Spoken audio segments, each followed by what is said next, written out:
Testing broadcast 1 2 3. Testing broadcast 1 2 3.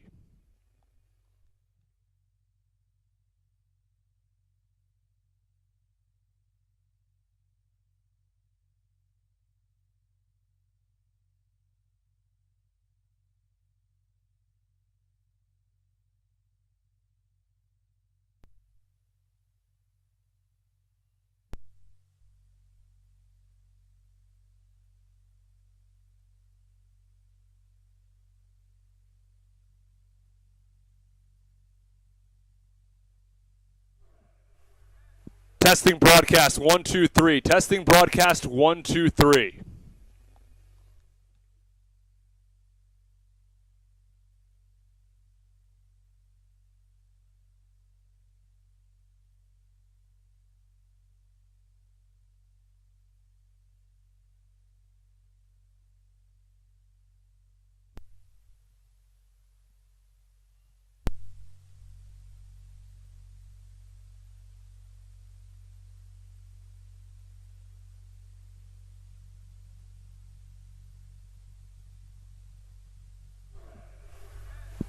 Testing broadcast 1 2 3. Testing broadcast 1 2 3.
test.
Testing 1, 2, 3. Blue Crabs taking on the Legends. Testing 1, 2, 3.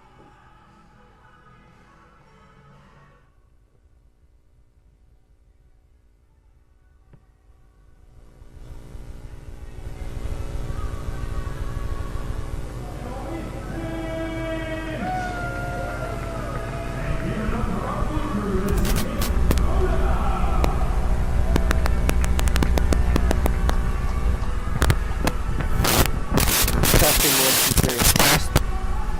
1, 2, 3. Testing 1, 2, 3. Blue Crabs taking on the Legends. Testing 1, 2, 3.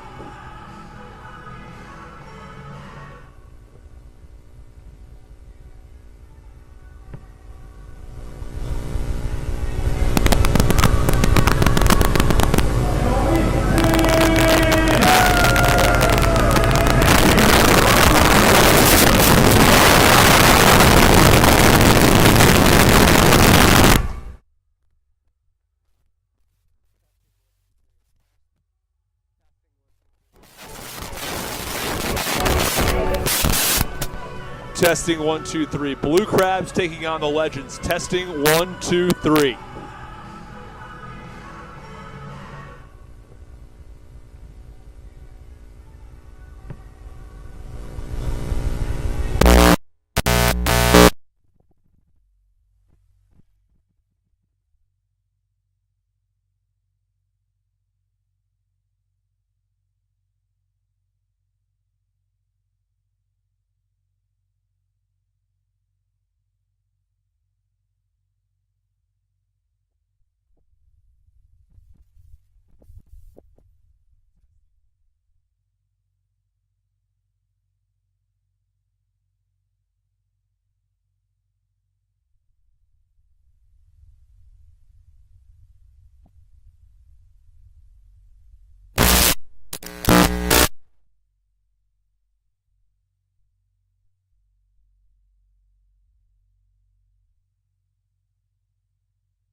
Testing 1 2 3. Testing 1 2 3. Nothing's even coming through there. Testing 1 2 3. Testing 1 2 3. There's still nothing coming through. Is your phone's thing turned up? What about the button that says to main mix? You probably gotta take that out. To main mix this guy. Yeah. Now can you hear yourself? Testing 1 2 3. Testing 1 2 3. Well, there at least there's audio coming through now.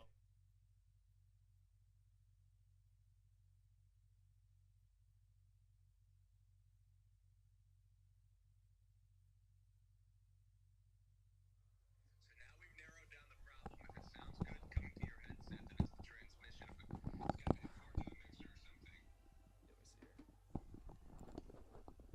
something. Testing 1 2 3. Testing 1 2 3. The Blue Crabs taking on the Legends. Testing 1 2 3.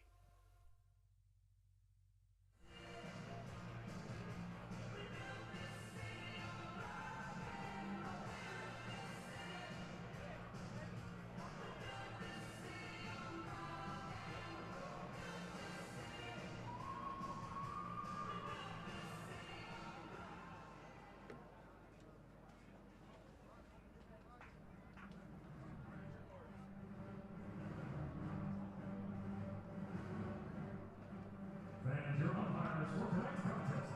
At third base, Chris Riddle. At first base, Jim Clinton. And behind the plate, Mike Mackey.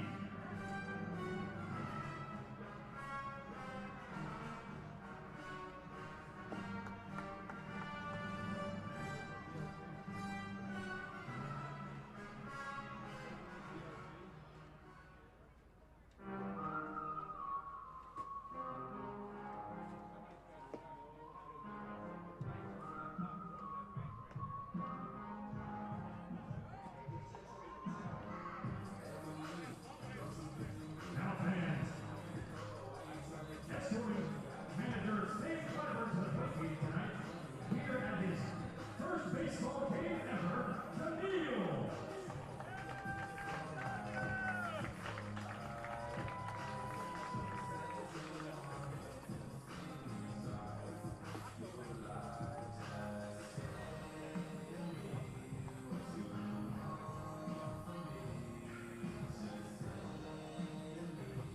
Now fans, the starting lineup for your Southern Maryland Blue Crabs.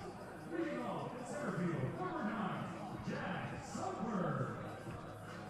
Batting second, the second baseman, number 7, Ian Getzo. Batting third, the designated hitter, number 10, Joe Gianluca. Batting fourth, the first baseman, number 24, Jerry Walker. Batting fifth, the third baseman, number 15, Alex Crosby. Testing 1 2 3. Testing 1 2 3. It's the Blue Crabs and the Legends. We apologize for some audio difficulties throughout the day, but we should be set and ready to go for some baseball. The pitcher, number 2, Ryan Howe. Batting eighth, the left fielder, number 4, Matt Hibbert. And batting ninth, the shortstop, number 3, Michael Barca. And the starting pitcher tonight for your Southern Maryland Blue Crabs, left-hander, number 26,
Testing audio 1 2 3. Testing audio 1 2 3. It's the Blue Crabs and the Legends. We're going to bring you some baseball. We're just about 10 minutes away from the first pitch. We'll have a pregame show shortly, but stick with us.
And it's time to go into the field, your 2022 Southern Maryland Blue Crabs.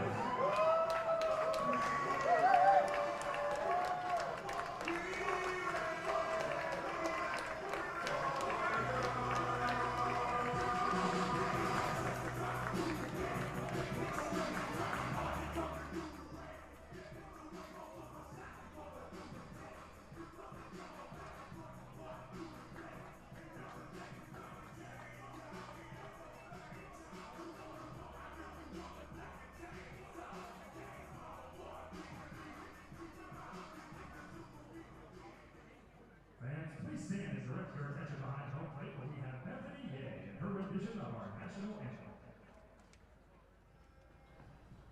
Oh, say, can you see by the dawn's early light what so proudly we hailed at the twilight's last gleaming, whose broad stripes and bright stars through the perilous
pitcher tonight for your Southern Maryland Blue Crabs, left-hander, number 26, Denson Hall.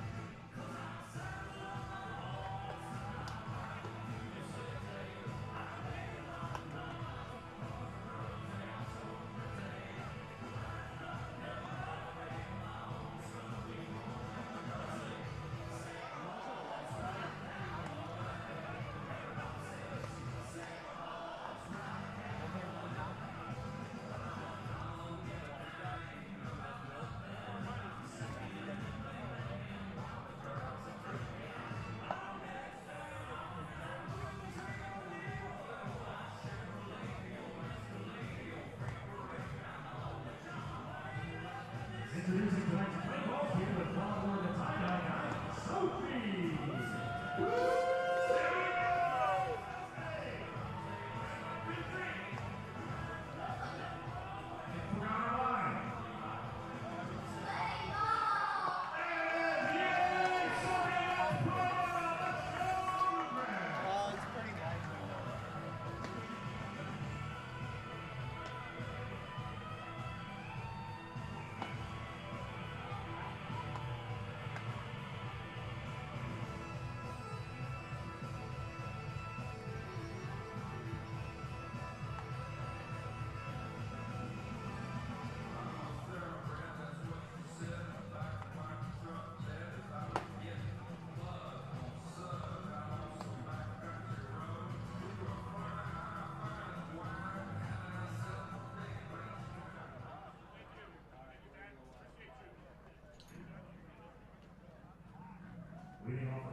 Welcome back to Regency Furniture Stadium. We apologize for some of the audio delays recently, but we are set to go. It's time for baseball just after 6:50 p.m. on Tuesday evening. The Blue Crabs return home for the first time after a 13-game road trip. It's Denson Hall who gets the start for the Blue Crabs, and the first pitch is upstairs to Blake Swihart, who leads things off for the Lexington Legends. Swihart, a former Red Sox who at one time was a prized prospect within the Red Sox organization. The 1-0 pitch, that's upstairs in the count, 2 balls and no strikes on the righty. We'll run you through the Lexington lineup in just one moment.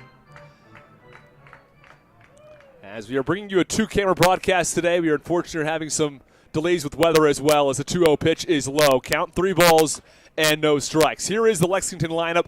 They've been quite affected by a number of issues, including illness, and they have significantly fewer players than they normally would. 3-0 pitch, that's up and away. It's a 4-pitch walk issued to Blake Swihart here to lead things off. Well, it's Swihart who's in right field. He leads things off. Philip Urban's about to step in. He bats second. He's in center field. Courtney Hawkins was originally slated to play left field today. He's been switched into the designated hitter spot. It's Isais Tejada who bats fourth. He's at first base. Montrell Marshall bats fifth. He's at third base. Manuel Geraldo bats sixth. He's at shortstop. Pete Jorgen bats seventh. He's the catcher. Dom Betancourt is the 8-hitter. As the first pitch is a called strike now to the 2-hitter, Philip Urban. Nobody out. Count, no balls and 1 strike. Top of the first inning. No score between Lexington and Southern Maryland. 0-1, a little bit low, count 1-1. So we mentioned Dom Betancourt is the second baseman who bats 8th, and it's Yarrell McDade, the left fielder, who's batting 9th. J.J. Hoover gets the start on the mound. He's a right-handed pitcher, and the Legends are managed by P.J. Phillips. Well, the pitcher, Denson Hall, goes over to check on Blake Swihart. Has a lead over at first base. Count 1 ball and 1 strike in the top of the first. J.J. Hoover was originally slated to be in the 9 spot today. That was changed only about an hour before the start of this game. 1-1 pitch. That's upstairs. Count 2 balls and a strike. And so far, Denson Hall has thrown 6 balls and only 1 strike. Urban, the right-handed hitter, digs back in. Hall is set. Here's the 2-1. Swinging a high fly ball, left field. That sends the left fielder, Matt Hibbert, back onto the warning track where he makes the catch, fighting the rain and the lights here. And there's one away. So after a leadoff walk and some early control issues from Denson Hull, there's one away now in the top of the first inning. Brings up Courtney Hawkins. I mentioned this earlier, but he was originally slated to play left field. They had about 5 different cases of illness. We'll run you around the Blue Crabs diamond shortly.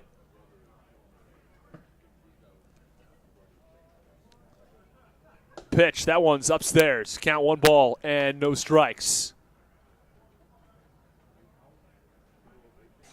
On Courtney Hawkins.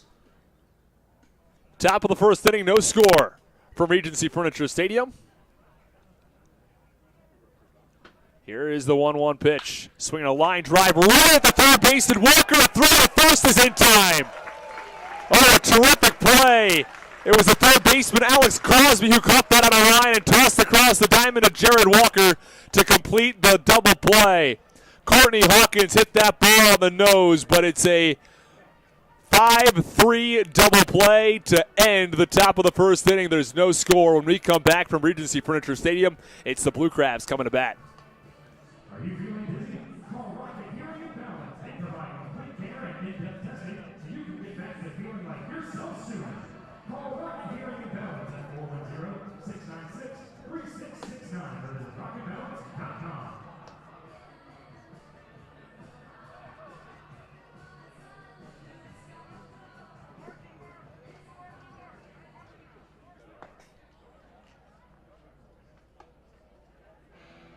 All right, fans, it's time to shred. It's time for the Calvin Marine Museum Air Guitar Cam.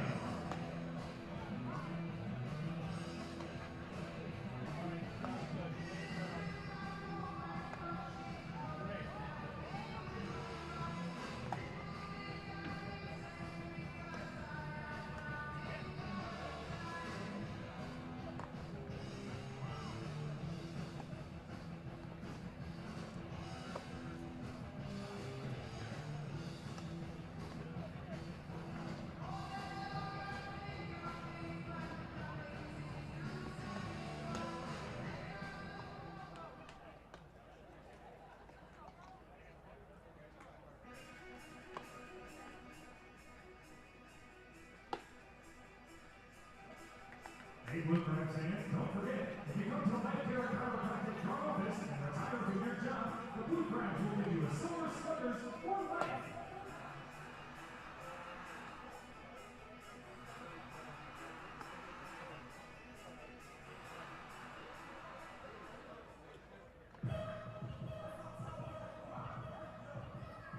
Leading off for the Blue Crabs, center fielder, number 9, Jack Sundberg.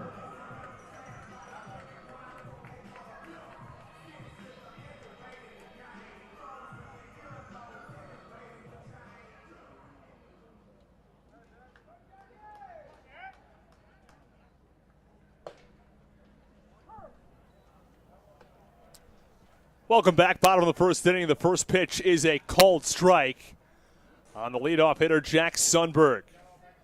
We'll run you through the Blue Crabs lineup in one moment. The 0-1 offering.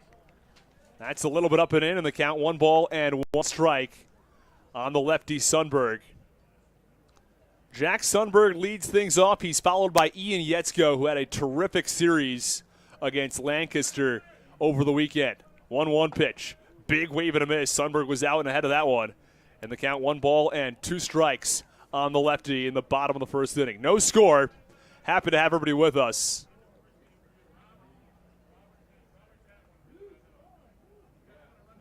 Count 1 and 2. Here's the pitch. Low and in. Count 2 balls and 2 strikes.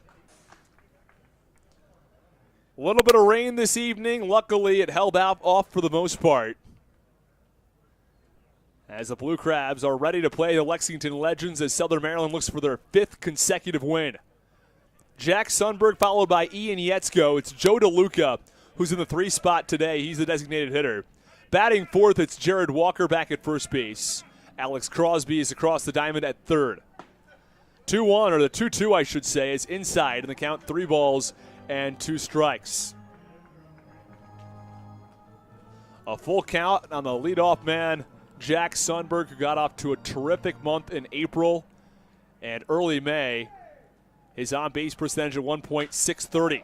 3-2, swinging a high fly ball. Deep left center field. Back to the warning track at the wall, and it's the left fielder, Gerald McDade, who makes a terrific catch for the first out.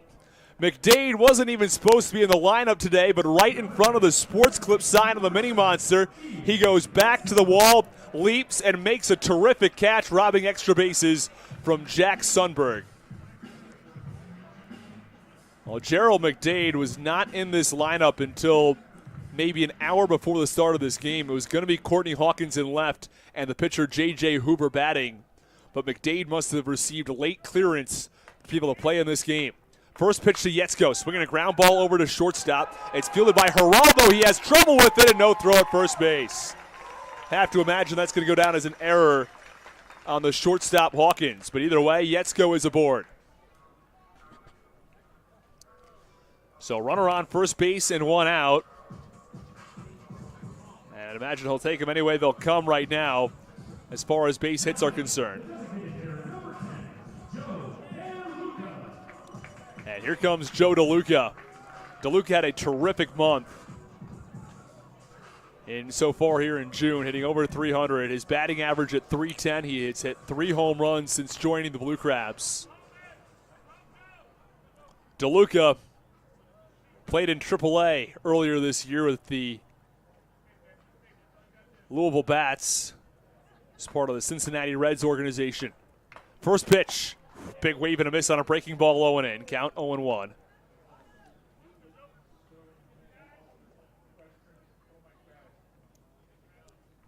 Had a chance to talk to DeLuca. He says he's happy to be back here and getting every day at bats with the Blue Crabs. He's been rotating back and forth between a catcher and a designated hitter. 0-1 pitch, swinging a ground ball foul, first base side. Count no balls and 2 strikes. He and Ryan Haug have been splitting the catching duties. And it appears as though DeLuca feels as though he's broken his bat. Now just a little bit of pine tar on it, some sort of a spray. It's damp, it's a little bit chilly. Need to make sure you've got a good grip on that bat. Count no balls and 2 strikes in the meantime with 1 out and a runner on first base. No score from Southern Maryland. Well, we'll take you around the diamond for the Legends. In right field, it's Swihart. In center field, Philip Urban. In left field, it's Gerald McDade. Montrell Marshall at third. Manuel Geraldo at short. At second base, it's Dom Betancourt as the 0-2 pitch is cut on and fouled back.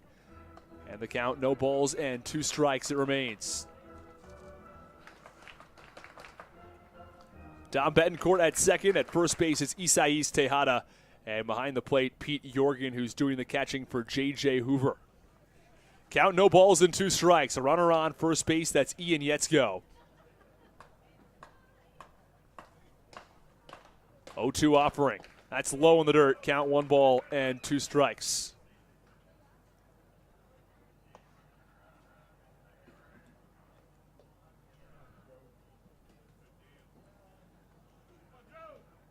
DeLuca digs back in. Happy to have everybody with us. We apologize for some of the audio issues we had earlier today.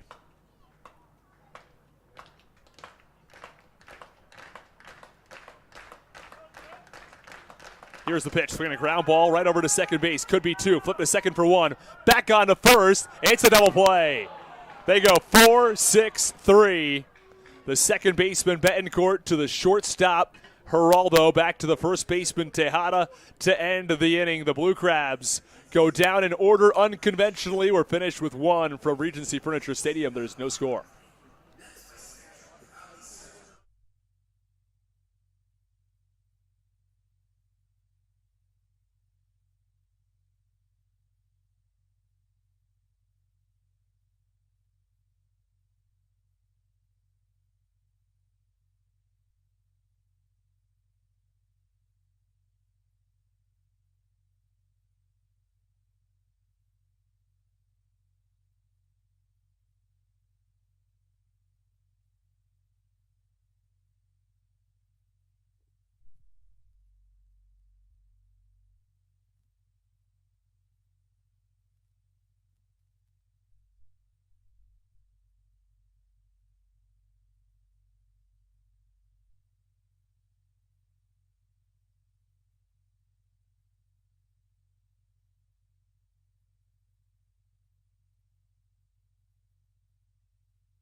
The first baseman, number 13, Isaias Tejada.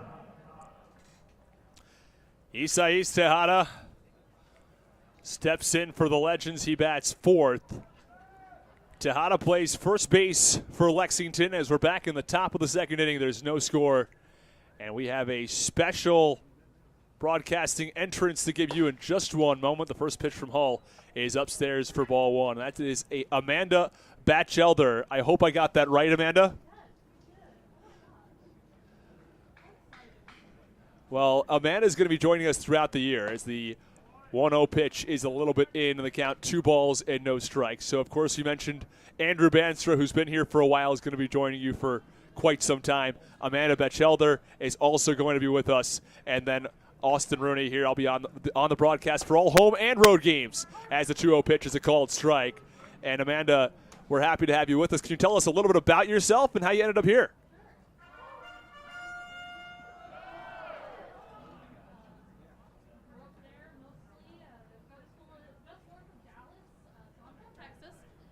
That would be the key part. This one swung on, drilled in the air, deep left center field, back to the warning track at the wall. That ball is gone. A solo home run off the bat of Tejada, and it is a 1-0 lead for the Legends.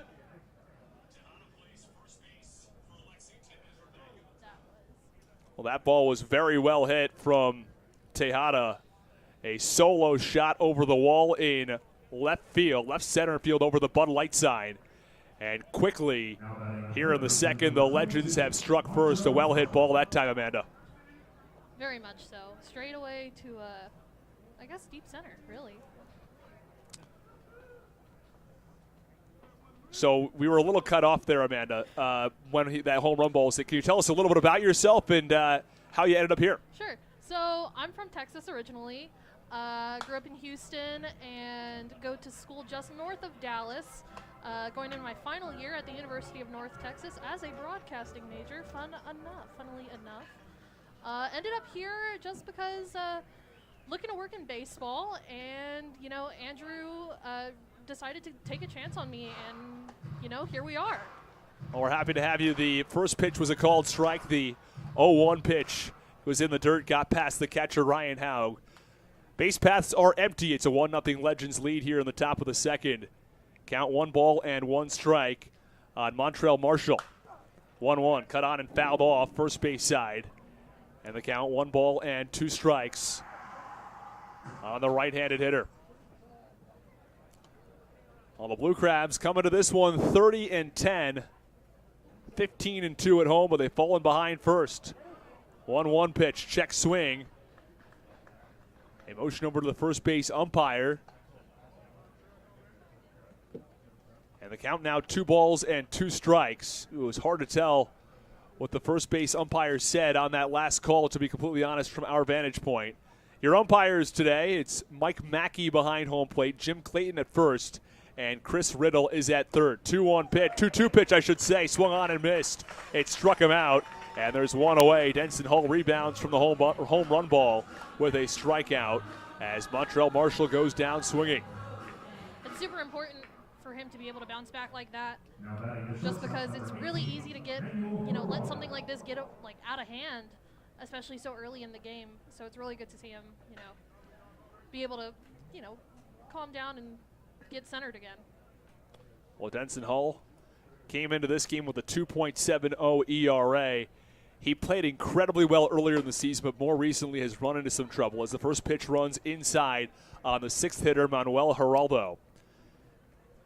The ERA for Hull was at 0.57 after 4 starts this year. The 1-0 pitch cut on and fouled off first base side. Count 1 ball and 1 strike on the righty Marshall.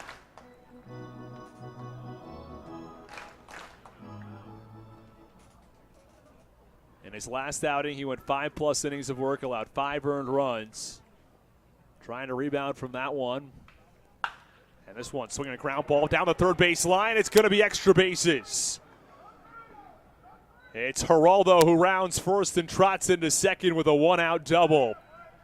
So here in the top of the second inning, it's a solo shot from Tejada to lead things off. Montrell Marshall strikes out swinging, and now a double from Manuel Geraldo as it brings up the 7-hitter Pete Jorgen.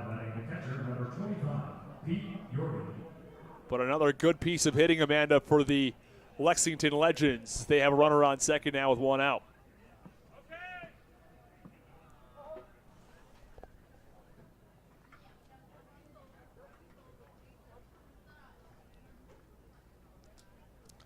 Runner on second base, one out here in the top of the second inning. First pitch called, strike at the knees. And the count 0-1 on Pete Jorgen.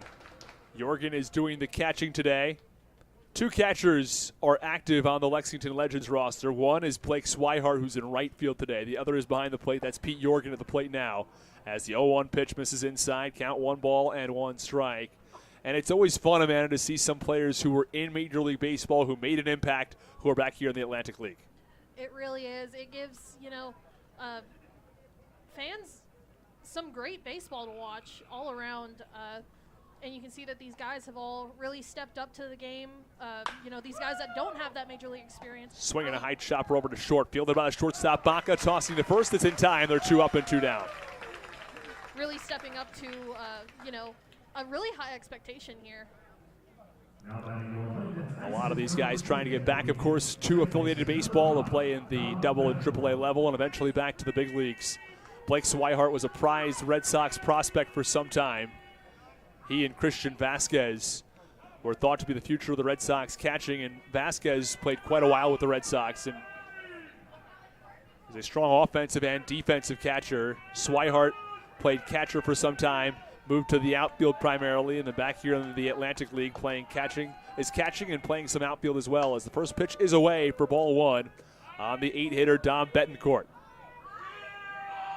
And I'm sure he's going to get his chance soon, considering, how many players from the Atlantic League recently have been getting, called up into affiliated baseball. A lot of signings recently as the 1-0 pitch is cut on and missed. Count 1-1 strike. Many different teams have earned players getting called up. The Blue Crabs, surprisingly enough, despite the fact they're 30-10, have had a number of players play incredibly well, have not seen anybody signed by a Major League affiliated ball club. 1-1 pitch now. Swinging a line drive, right field. This one tailing down the line. It's a fair ball. It'll be extra bases. 1 run scores. That's Geraldo from second base. The throw comes in from Braxton Lee to the second baseman, who's a cutoff man, Ian Yetzko. It's an RBI double from Dom Betancourt, and the Legends have jumped ahead 2-0. Really smart of Betancourt to not try to take third, considering Braxton Lee over there in right field has quite the cannon. And Betancourt didn't try to do too much with it there, just sort of slapped it the other way. And it landed about 10 feet inside that right field line for extra bases. By the time Lee got there, there was no shot he was going to have a play at second base. And he's someone who's got a cannon of an arm. When I talked to him before today's game, he was telling me about how he's always willing to throw the ball. Even if he thinks there's only a 1% chance he's going to get someone, he's still going to go up and fire over to the bag. And the reason is that he gets guys very frequently, even at just a 1% chance. He's much more likely to make that out. The first pitch is upstairs for ball 1 on Gerald McDade. And it appears the rain has returned. Yeah, the rain coming down quite heavily here in Southern Maryland. 1-0, swinging a high fly ball, center field straight away. It's the center fielder, Sundberg, who drifts over to right center and makes the catch for the final out. The rain is coming down quite heavily. We'll have to see what's going to happen after an inning and a half. It's the Legends, though, who struck twice, once on a solo shot from Tejada, the other a Dom Betancourt RBI double. Stick with us as we go to the bottom of the second. Are you here from Southern Maryland? Learn more about your legal rights by talking to personal injury lawyers and Challenger. With experience in personal injury, auto accident, workers' compensation, and wrongful death claims, Challenger Law LLC can help you on the path to personal and financial recovery. So call 301-965-8500 for a free, no-obligation consultation.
Welcome back, bottom of the second inning. It's Jared Walker who comes to the plate. It's a 2-0 Lexington lead. In the bottom of the second inning, first pitch to Walker is low and in for ball one. Count 1 ball and no strikes on the lefty Walker, who bats fourth for the Southern Maryland Blue Crabs. We'll run you back through the Blue Crabs order in a minute after this pitch. And this one cut on a high pop-up foul. Third base side, it's going to get into the seats. Count 1 ball and 1 strike now on the lefty. Following Walker will be Alex Crosby and Braxton Lee. The Blue Crabs had a 1-2-3 inning in the first. Blue Crabs did have a base runner. It was Ian Yetzko, who reached on an error. Pitch to Walker. That one swung on and fouled back in the count. 1 ball and 2 strikes. Alex Crosby on deck in the midst of a 9-game hit streak. And Amanda, if you want a consistent hitter, it's Alex Crosby, who's just a great player day in and day out. He really is. And Well, this one, the 1-2, the 1-1, I should say, is swung on and driven foul right field side. He put a charge into that one, but it is hit foul. And Crosby isn't really the one who goes for the long ball, because you see a lot of hitters really trying to get the long ball and be the hero of the team. And Crosby is good at every other aspect as well, which makes him, a really valuable player to this team. This one swung on and dribbled over to first base. The first baseman has a little bit of trouble with it. That's Tejada, who steps on the bag, and there is one away.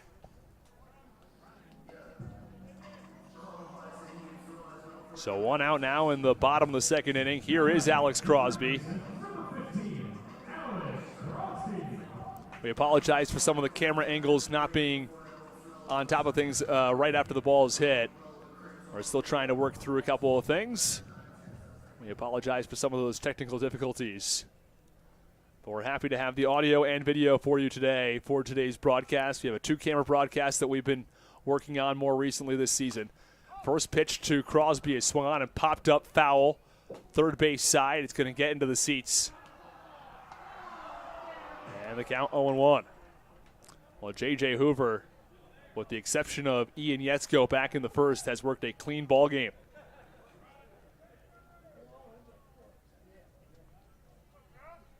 With the base paths empty and 1 out. Here's the pitch. That's inside. Count 1 ball and 1 strike. On Crosby with 1 out.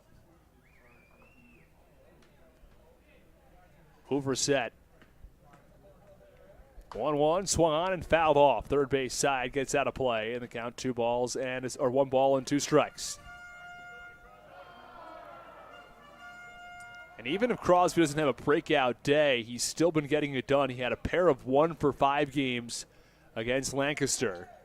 But it's enough to extend his hit streak. The Blue Crabs record 17 games.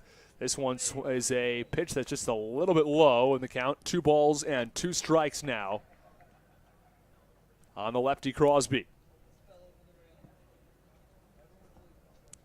Flag is motionless out there in right center field. Not much wind. The rain was coming down heavily. The 2-2 pitch is low and in. The count now 3 balls and 2 strikes on Crosby. Well, welcome all the fans in from Lexington and, of course, all of our traditional Southern Maryland fans. We're going to have a trivia question coming to you in the bottom of the third inning. Or check that. It comes in the bottom of the fourth. We delayed it to the bottom of the fourth, and then we give you your answer in the bottom of the sixth. 3-2 pitch. Swinging a foul ball back behind home plate. Or is that strike 3? Oh, he didn't get a piece of it. All right, well, there's 2 away. It appeared from my angle, Amanda, that he had gotten a piece of that, but it turns out he goes down on strikes. I thought he might run to first base on the drop third strike, but he did not. It looked like he wanted to, and it looked like the thought crossed his mind, but ultimately didn't go for it, as we all saw. Yeah, that was, at least from my perspective, a little bit surprising. I thought that he had at least got a piece of it. It looked as if it did, because ball got all the way to the backstop over the catcher's head. But clearly it did not. There are now 2 away. First pitch to Braxton Lee is a called strike on the outside corner. Lee bats 6th for the Blue Crabs today. He'll be followed by Ryan Haug and Matt Hibbert if necessary. Braxton Lee is known for his cannon of an arm defensively. 0-1 pitch. That's a little bit away. Count 1 ball and 1 strike now on the lefty. It's the Legends 2. It's the Blue Crabs nothing in the bottom of the second. Legends scored both their runs in the top of the second inning. A solo shot and an RBI double. 1-1 cut on and popped up in the infield. It's the shortstop. Geraldo back onto the outfield grass where he makes the catch for the final out. The Blue Crabs go down in order once again. 1, 2, 3. We're finished with 2 innings of play. It's Southern Maryland nothing and Lexington 2. You're listening to Blue Crabs Baseball on the Hometown Real Estate Broadcast Network. The entire 2022 season to honor all of America's prisoners of war and missing in action. This seat was made possible by Chick-fil-A of Charles County, so please join us in a moment of silence to honor these great service men and women.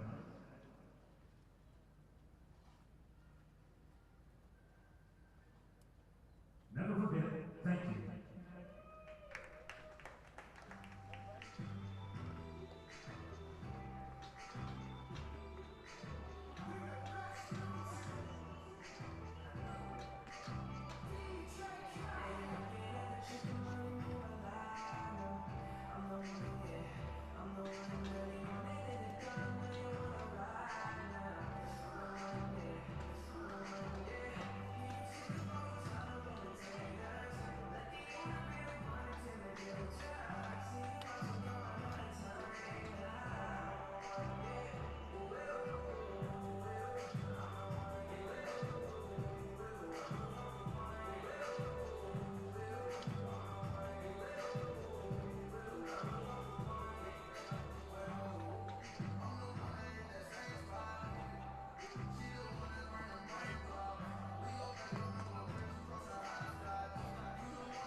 Lexington Legends right fielder number 2, Swihart.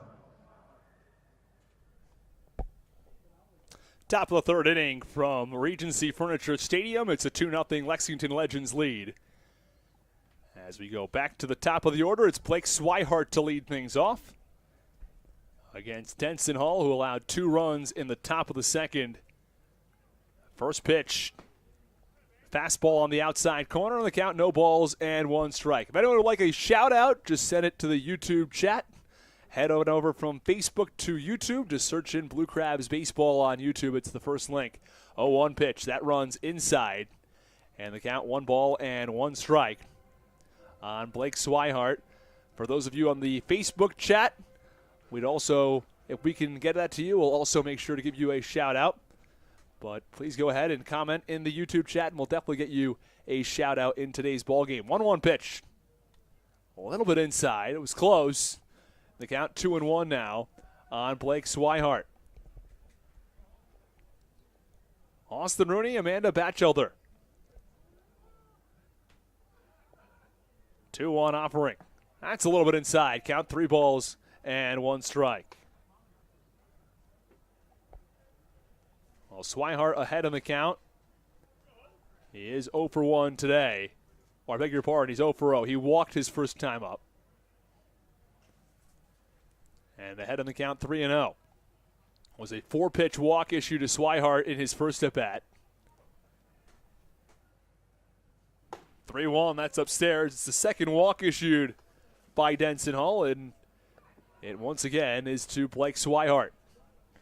So the leadoff runner on here in the third. It's been a problem for Hull so far. The leadoff batter has gotten on in each of the first 3 innings. This is Hull's second appearance against the Legends this season. Last time he went 4 1/3 and only gave up 3 hits and walked 3, but had a relatively good outing beyond that. And it was his first start of the season as Hull tosses back over to first to check on Swihart. It was the first start of the year for Denson Hall out in Lexington. And he was still in that transition period between coming from a reliever in Double-A last year to a starter here in Southern Maryland. Pitch. It's a called strike, and the count 0-1. And that's always a big change, moving from a reliever to a starter, you know, having to get that stamina back to pitch multiple innings and pitch more than, 1 or 2 here and there. And back when he was at Creighton, he started. When he was in short season A-ball, he started. But since then, he went through a full 2-year period when he did not start at all. 0-1 pitch, a called strike on the inside corner. And all of a sudden, Hull is ahead on Phillip Urban, the right-handed hitter. No balls and 2 strikes. 2-0 Lexington in the top of the third. A home run from Tejada and RBI double from Betancourt. And that gave the Legends the 2-0 lead they have now. 0-1 pitch. And time is called by Phillip Urban. Urban hitting just .203 this year. A number of batters in this Lexington order have really struggled from the plate, including MLB veterans like Blake Swihart, who's hitting just .179, as that one came up and in and hits the batter, Phillip Urban. And now there are runners on first and second with nobody out. Control hasn't been a massive issue, Amanda, for Denson Hall up until this point in the year, but so far today, a pair of walks and a hit batsman. And I wouldn't be surprised if the weather is really playing into that with how, it's raining and then it's not, but then it's also humid and kind of, moist in the air. Yeah, it's not exactly a pleasant day in Southern Maryland. That's so much I can tell you. Yes, sir. This one, swinging a high pop-up in foul territory. First base side, it's going to get out of play. And the count, no balls and 1 strike. Because we hear about it all the time in Major League Baseball about how, the tackiness of the ball or how the ball just feels really impacts the game and really makes a difference for these pitchers. So having this on-off rain and not really being able to get a grip on the ball as well as you normally do is really going to play into effect here for Hull. Well, no question about that. First 2 runners have reached via control issues, one from a walk, the other from hits batsman. First pitch swinging from Courtney Hawkins is cut on and tap foul first base side. He grounded or lined into a double play, actually, I should say. A line drive over to third base.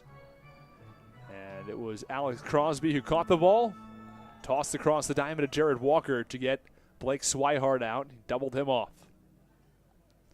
Count 0-1 now to the righty. It's Irvin, I should say, from first.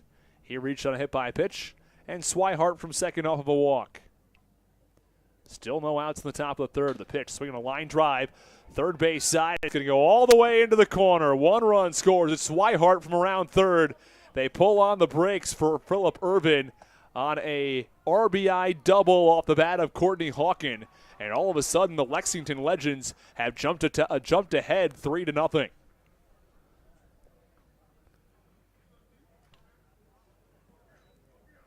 So another ball is just well hit down that third base line, and Denson Hull is having trouble keeping these Lexington bats quiet. So now it's Irvin from third. It's Hawken from second.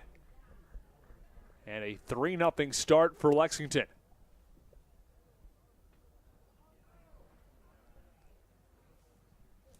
Austin Rooney joined by Amanda Batchelder. Happy to have you with us.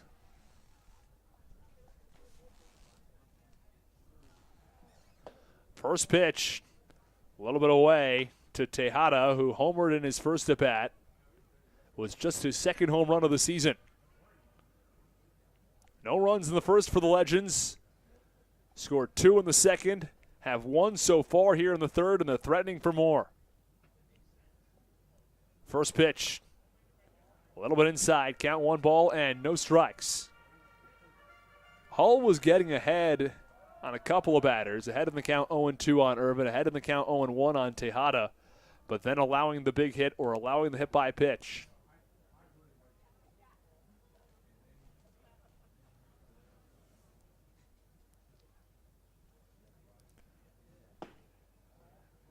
That one misses in the count.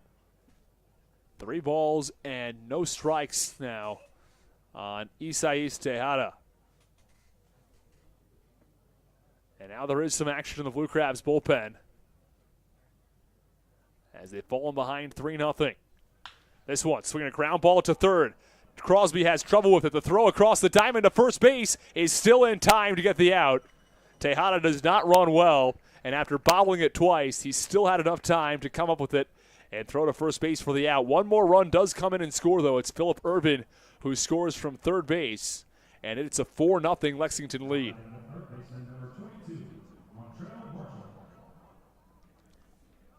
I think you have to take a silver lining approach to that play right there. You know, at least Crosby was able to keep the ball in front of him and get the ball across the diamond in time and limit the damage that was done.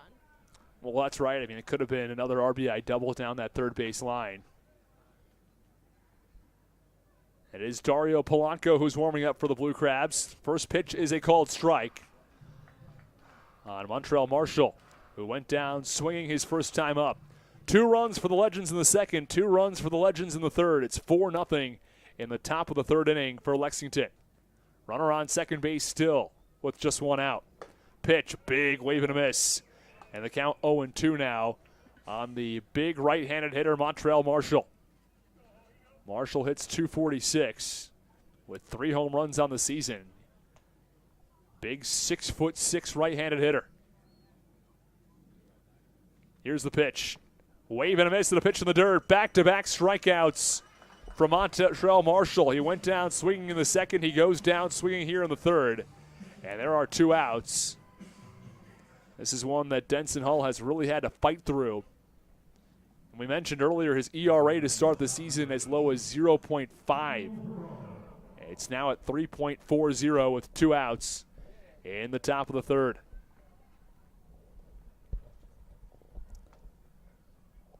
Hawkins from second with 2 outs. And it's Manuel Geraldo who digs in. Geraldo hit a double to left in his first time up. Dom Betancourt doubled him in. First pitch to Geraldo. Called strike in the count 0-1. Well, Amanda, we've seen a lot of repeats here. We saw Swihart walk in the first. He walks again. Marshall struck out in the second. He strikes out here again. For Blue Crabs fans, I'd imagine they hope that Manuel Geraldo does not double here. Check swing. They motion down to first. Jim Clayton says he held up. He held up, I should say. And the count 1 ball and 1 strike now on Geraldo. You're really hoping for anything other than a base hit A single you can maybe work with. It's not optimal, but it's, you know, better than an extra base hit at this point, and better than repeating what just happened his last appearance. And Polanco's been warming up in the bullpen. Meanwhile, 1-1 pitch, called strike on the inside corner, and the count 1 ball and 2 strikes. The other issue, the Blue Crabs bats have had trouble getting anything going against J.J. Hoover, the starter for Lexington. And the Blue Crabs have hit the ball pretty well recently, scored 5 runs in their last game against Lexington, scored 9 in the game prior. This is a team that's won 4 straight, but that's very much in jeopardy. Well, the 1-1 pitch, cut on and missed. Count 1-2. 1 ball and 2 strikes on the right-handed hitter, Geraldo. Runner on second base and 2 outs. 4-0 Lexington. 4 runs on 4 hits. Blue Crabs have no runs on no hits. They do have 1 base runner. It was Yetzko who reached off of an error.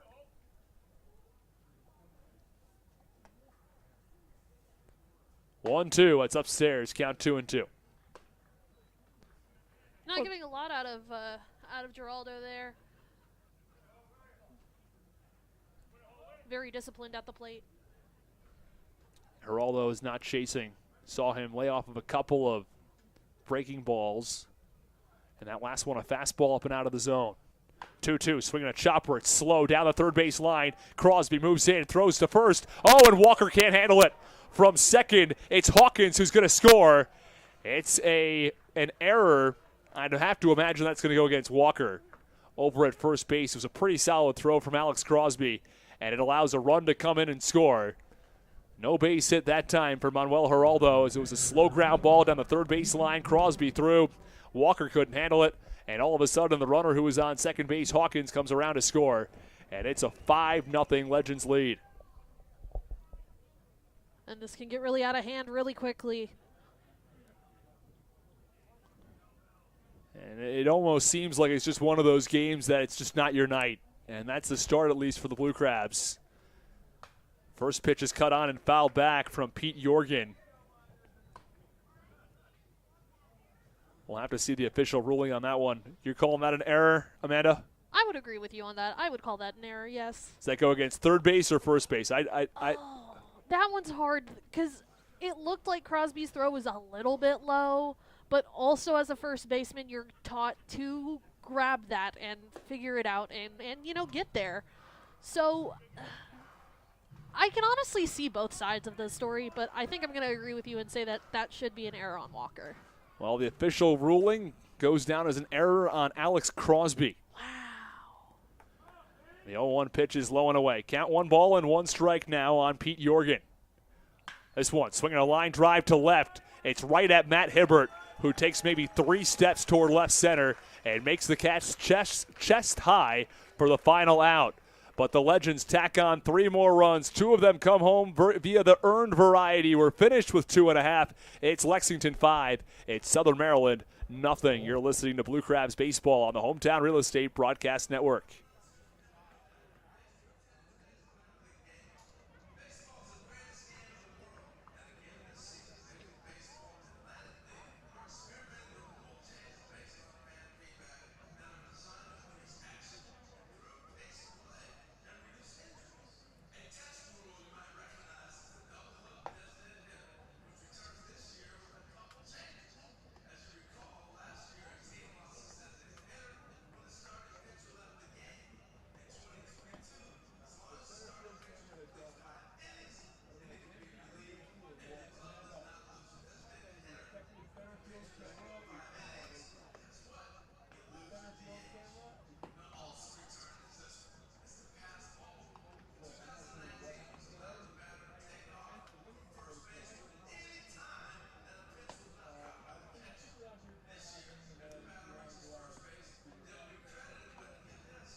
Well, the first pitch now to Ryan Haug. The catcher is low for ball one in the bottom of the third inning, I should say. It's the Legends 5. It's the Blue Crabs nothing. Austin Rooney joined by Amanda Batchelder. As the 1-0 pitch to Haug is low and away in the count, 1 ball and 1 strike. You got to think that if Haug can get out of a game without being hit by a pitch, the Blue Crabs would be happy. Well, Ryan Haug, he's been hit by 16 pitches this year. I did the math. We'll get there in just one moment here on the math I was doing earlier today. 2-0 pitch. That's a little bit low and away. And the count, 3 balls and no strikes. It just needs to be addressed. Public service announcement to the Atlantic League. Please don't hit Ryan Haug.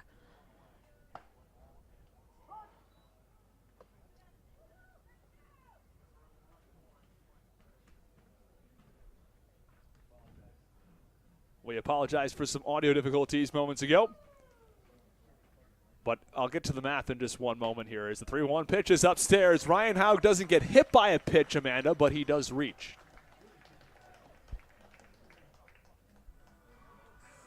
So the math I was doing earlier, I calculated that he has 13 games in which he's been hit by a pitch out of 19. He's played in 19 games this year. He's been hit 16 times. So he gets hit. Oh my gosh. Yeah, it's more than 2/3 of the game he gets hit. Holy cow. It's hit. I couldn't believe it either. I mean, you know, good for him for getting on base. I mean, I guess. Well, that extends his on-base streak to 9 consecutive. First pitch to the right-handed hitter, Matt Hibbert, is upstairs for ball 1. And Amanda, Matt Hibbert, a batter who is really coming around recently. He had a few hits in his most recent game. A good contact hitter for the Blue Crabs. 1-0 pitch is cut on and fouled away. Count 1-1. He really is. He only has 1 home run on the season, so like you said, a good contact hitter and not much of a long ball guy. But, you know, when Haug does all these things to get on base, you know, you need someone to advance him, and Hibbert's really that guy to do it for you. And Hibbert has sort of been all over the place in the lineup, and tonight right behind Haug, and has that opportunity to advance him towards second base here or get a bit of a rally going for the Blue Crabs. No outs in the bottom of the third. 1-1 pitch is a called strike at the letters in the count, 1 ball and 2 strikes. Well, Denson Hull has undoubtedly run into trouble for the Blue Crabs. Allowed 5 runs over 3 innings, including 4 earned runs.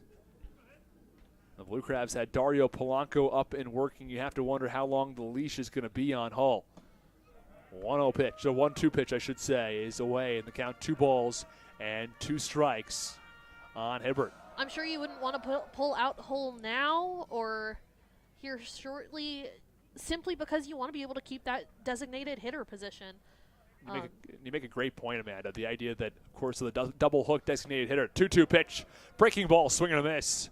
And Hibbert goes down on strikes. There is 1 away in the bottom of the third inning. Going back to that point on the double hook designated hitter, you have to go at least 5 innings with your starting pitcher before you lose the designated hitter, and then you'd have to work with pinch hitters and possibly a pitcher batting, and it just complicates the situation. It's one of those, if we can avoid it, we obviously do want to avoid it. And, you know, you'd think getting some runs here and cutting that lead for Lexington, whether it be by 1 or 2, really might put Hull in a better position to, you know, get through that 5th inning. And the first pitch is upstairs to Michael Baca. Count 1 ball and no strikes. And the pitcher, Hoover, tosses over to check on the runner on first base, Ryan Haug.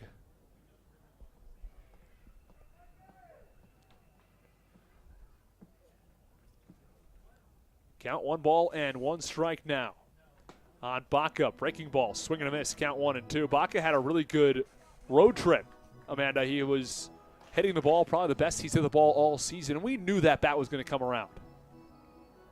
It always does. It really just takes the right time of year or the right place, really, to just start heating up. And once you start heating up, you really start to take off. Count 1 ball and 1 strike on Baca, or 1-2, I should say. No, it is 1-1. Well, now it's a called strike. Apologize, having some trouble with the count here.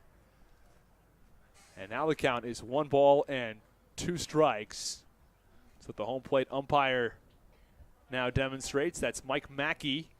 Mackey behind the plate, Jim Clayton at first. It's Chris Riddle at third base. 1-2 pitch, swinging a poking line drive to the first base side, foul.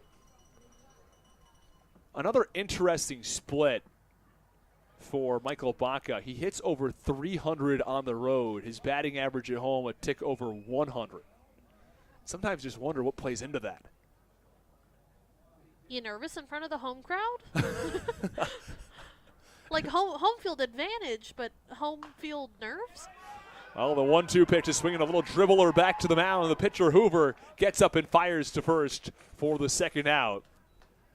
There are 2 away now in the bottom of the third inning.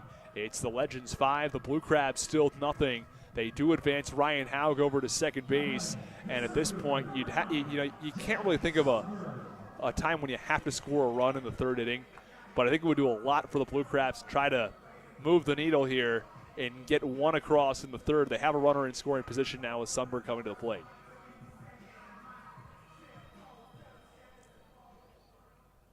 Well, Sundberg will be followed by Yetzko.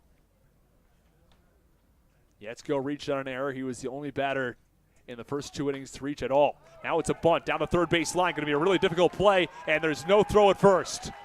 Jack Sundberg reaches on an infield bunt single. He hit the ball to the warning track in left field his first time out, and it was just an out, a fly out to left. This time, a dribbler down the third baseline via the bunt, and he gets on. Well, that is the first hit of the day, Amanda, and they don't always come with the hardest varieties. Doesn't matter how hard it is as long as you get on base.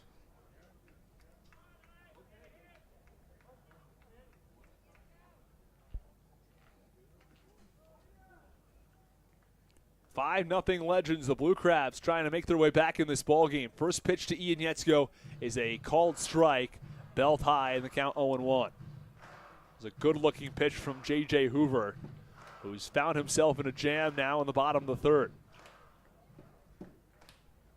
Wouldn't be surprised to see Sundberg try to steal second base and put 2 in scoring position with 2 outs. 0-1 pitch. That ran up and in the count. 1 ball and 1 strike now on the righty, Yetzko.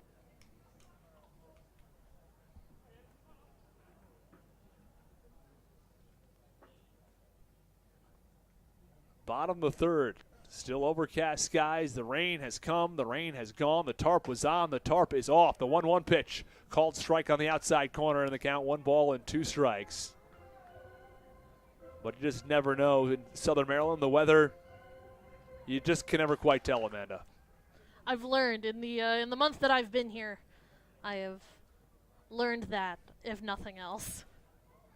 The humidity, the thunderstorms, there's always a risk. Here's the pitch, swinging a foul ball back behind home plate. Count remains 1 ball and 2 strikes on Yetzko. From third base, it's Ryan Haug. From first base, Jack Sundberg. Sundberg reached on a bunt single, the first hit of the day for the Blue Crabs. Ryan Haug via the walk. It was a walk that led off the inning. Blue Crabs allowed 2 in the second, 3 in the third, as Ian Yetzko swings and fouls that ball off first base side once again. And the count remains 1 ball and 2 strikes on the righty. It's a 2-strike approach we're seeing there from Yetzko, just trying to foul off some pitches. You have to make that 2-out rally really worth it. Well, the 1-2, big wave and a miss, a breaking ball from Hoover. And Yetzko swings over it. That ends the bottom of the third inning. The Blue Crabs finally rally. They get a base hit and a walk in the third, but they strand 2 at the end of 3. It's 5-0 Lexington. Stick with us as we go to the top of the fourth.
Top of the fourth inning from Regency Furniture Stadium. Happy to have everybody with us as the Lexington Legends have that strong 5-run lead.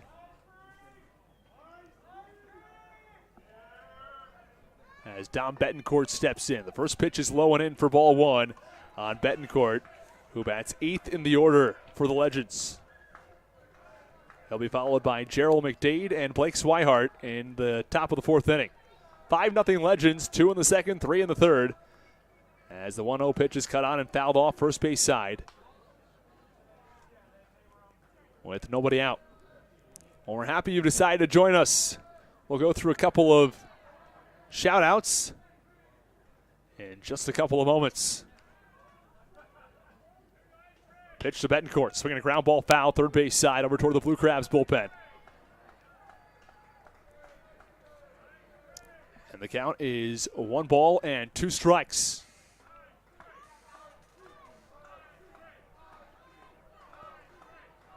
We'll get the shout-outs coming in just a moment. Pitch from Hall. Swing and a miss, struck him out. Betancourt goes down swinging a breaking ball low and out of the zone. He swings over it, and there is one away. Really nice pitch from Hall. He buries the breaking ball for the first out. Well, let's get to some of these shout-outs going all the way back to earlier in this one.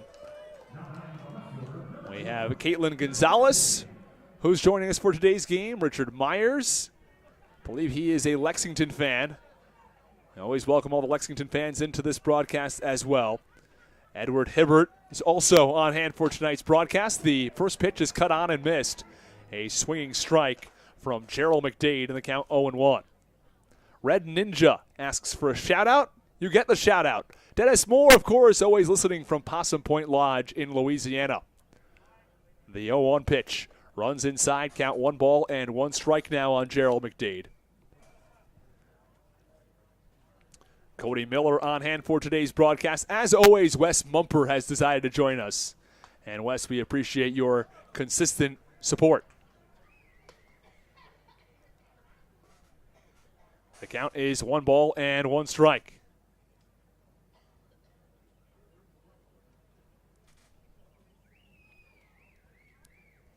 Here is the 1-1. Bounces in front of home plate to Gerald McDade in the count. 2 balls and 2 balls and 1 strike. I beg your pardon. And the count is sometimes hard to keep up with it. We're having differing counts around the ballpark. Here's the pitch. That runs inside. 3 balls now on McDade. And now we are hearing it is 3 balls and 2 strikes. So going back and forth a little bit, I do believe that is the actual count now. It's a 5-0 lead for the Legends. Count 3-2 on McDade. Here's the pitch. Swinging a foul ball behind home plate. Now we know for sure it's 3-2. 1 out in the top of the 4th inning. Legends scored 2 in the second, including a solo shot from Tejada and an RBI double from Betancourt. They added 3 more in the third. Swihart walked and came around to score. Urban was hit by a pitch. He scored.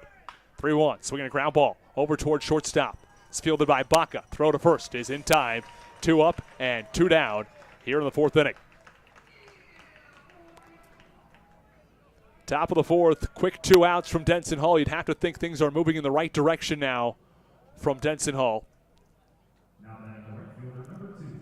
He had a 1-2-3 first inning, although it was unconventional. He walked the leadoff hitter, Blake Swihart, who now comes to the plate for the 3rd time, before he earned a double play on a line out from Courtney Hawkins. Now has 2 outs in the top of the 4th inning with nobody on. First pitch to Swihart. Big wave and a miss from the right-handed hitter.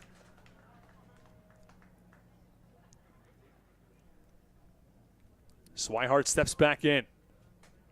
The right-handed hitter in right field today. Also plays catcher, wears no batting gloves.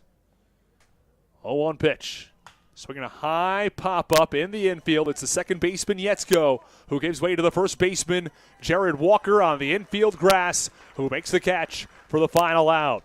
While the Legends go down in order, it's a very quick 1-2-3 inning from Denson Hall. It's the first traditional 1-2-3 inning of the evening, but it's still 5-0 Legends. Back with you in the bottom of the 4th when we come back.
we welcome you back in the bottom of the fourth inning. It is Joe DeLuca who will lead things off for the Blue Crabs. He's 0 for 1 today. He grounded into a double play back in the first inning. Well, a clean 1-2-3 inning from Denson Hull in the top of the fourth. The Blue Crabs looking to rebound as they trail 5-0. First pitch, swinging a high fly ball, deep left field. That sends the left fielder McDade back to the warning track in front of the wall where he makes the catch for the first out. Joe DeLuca gives that ball a ride to the left side, but it's the left fielder McDade there for the catch, and there is one away. And that brings up Jared Walker. Walker 0 for 1, just one hit for the Blue Crabs so far today. It was a Jack Sundberg bunt down the third baseline that got the job done for Southern Maryland. Walker followed by Crosby. 3, 4, and 5 for the Blue Crabs. Here in the bottom of the fourth as they trail by 5. First pitch, swinging a high fly ball, deep right field, back to the warning track. It's fair, it's gone. That ball is a home run. Jared Walker goes deep as it hugs the right field foul pole. It's his 10th home run of the season, and the Blue Crabs have got on the board here in the bottom of the fourth. It's a solo shot from Jared Walker, and the Blue Crabs are back within 4. Well, that is exactly what the Blue Crabs were looking for here in the bottom of the fourth inning. A solo shot from Jared Walker as he goes deep over the wall in right field. Hit that ball very hard, and that's really the plus of having someone like Jared Walker in the lineup.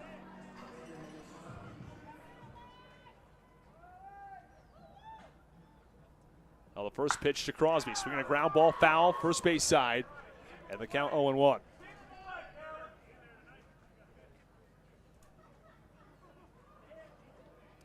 Well, Alex Crosby in the midst of a 9-game hit streak.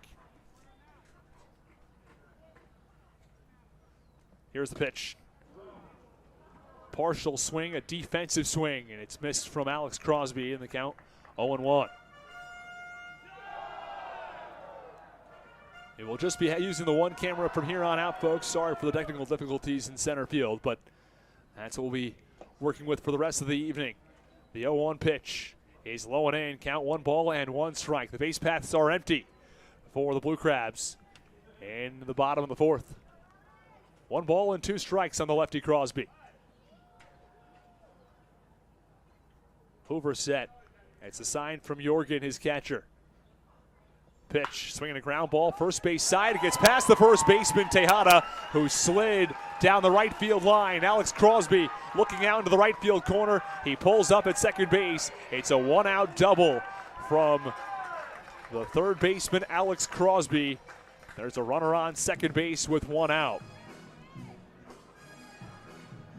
We are going to delay our trivia question until the top of the 5th inning as the Southern Maryland Blue Crabs take on the Lexington Legends. The Blue Crabs looking for their 5th straight win, but that win streak in major jeopardy as the Blue Crabs are trailing 5-1. They do have 2 hits in the inning, 2 of the team's 3 hits on the day as Braxton Lee steps back in from the left side. First pitch below the knees, ball 1, and the count 1 ball and no strikes.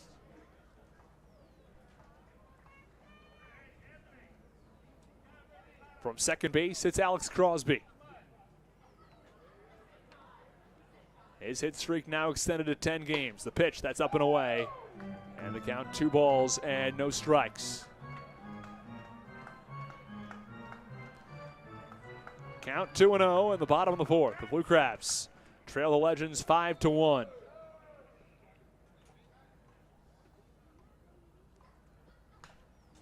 The offering. Got on and fouled back. Braxton Lee gets a piece of it, and the count 2 balls and 1 strike.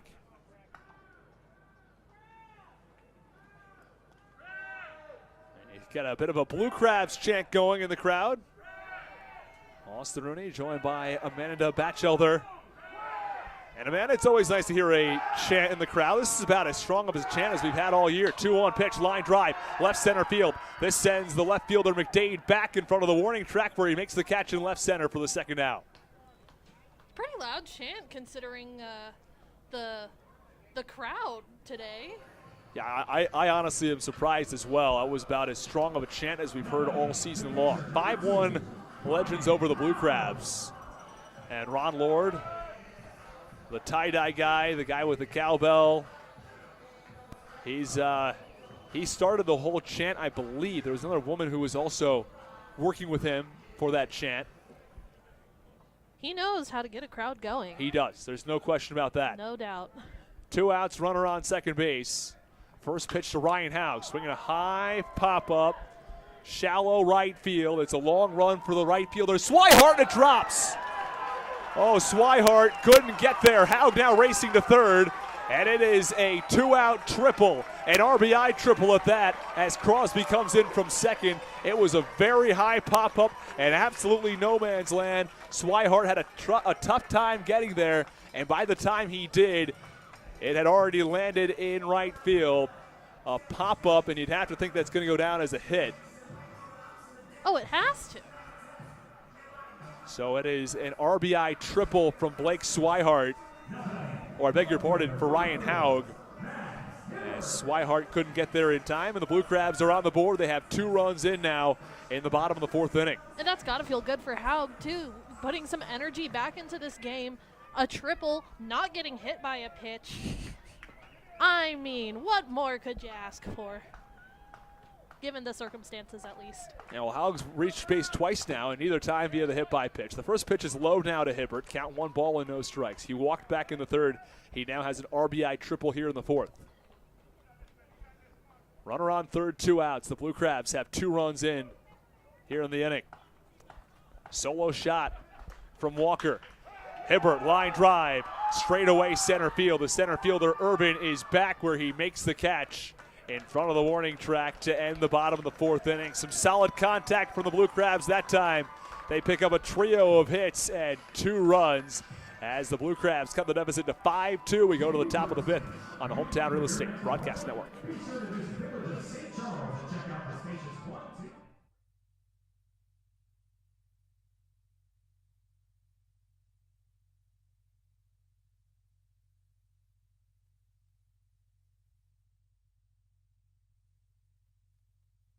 Ready to get you home.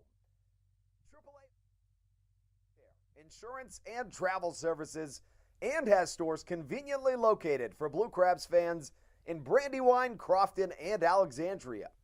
Don't forget to ask them about membership discounts for military and first responders.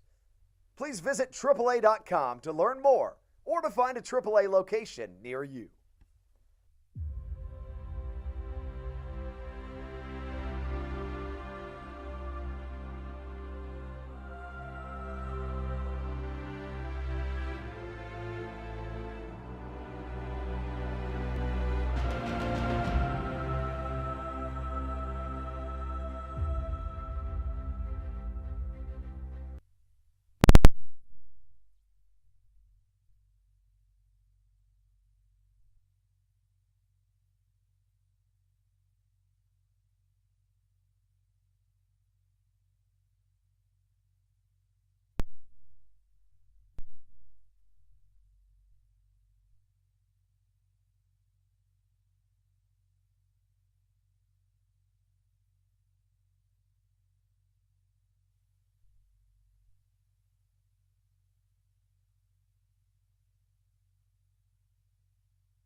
Now batting the center fielder number 27, Philip Urban.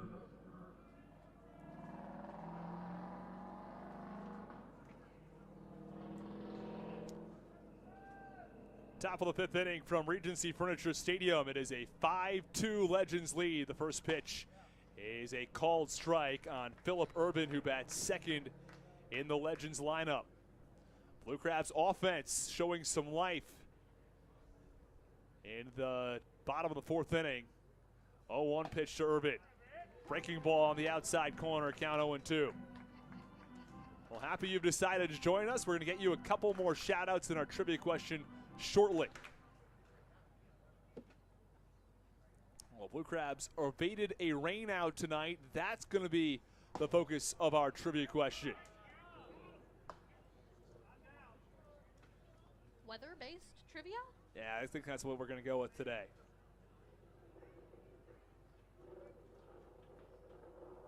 It'll be a fun one. I'm sure. Trivia is always fun. And a curveball like weather. 1-2 pitch swung on and foul back to the netting, count 1-2. We've had some highest temperatures and lowest temperature trivia questions already on our broadcasts. This trivia question also has to do with weather, but a little bit different. Bit of a twist to it. Denson Hall ahead in the count, 1 ball and 2 strikes. Here's the pitch. That's a little bit upstairs on Phillip Irvin in the count, 2 balls and 2 strikes. 5-2 Lexington. Irvin followed by Hawkins and Tejada here in the 5th. And these three have really had quite the hold on Hull tonight.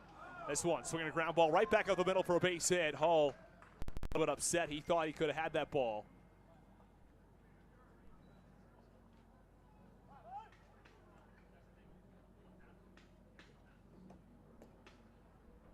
Now batting the designated hitter number 24, Courtney Hawkins. Runner on first base and 1 out.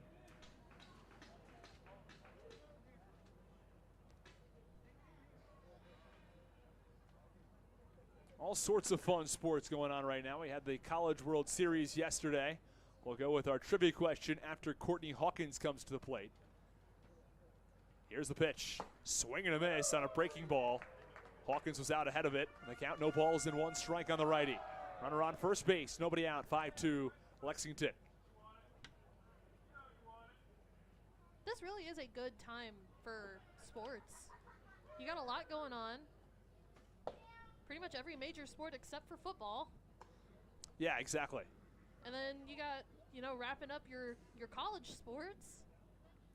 The 0-1 pitch is low. Count 1 ball and 1 strike with nobody out. A runner on first base. You're exactly right, though. Get back to that point in just 1 moment. Here's the 1-1 pitch. Swing and a miss on a breaking ball. Count 1-2. Denson Hall ahead in the count on the righty, Courtney Hawkins. We had some very exciting College World Series action. Amanda, did you get a chance to watch any of that? Oh, yes. I eat, sleep, and breathe both the Women's College World Series as well as the Standard Baseball College World Series. 1-2, breaking ball, strike 3.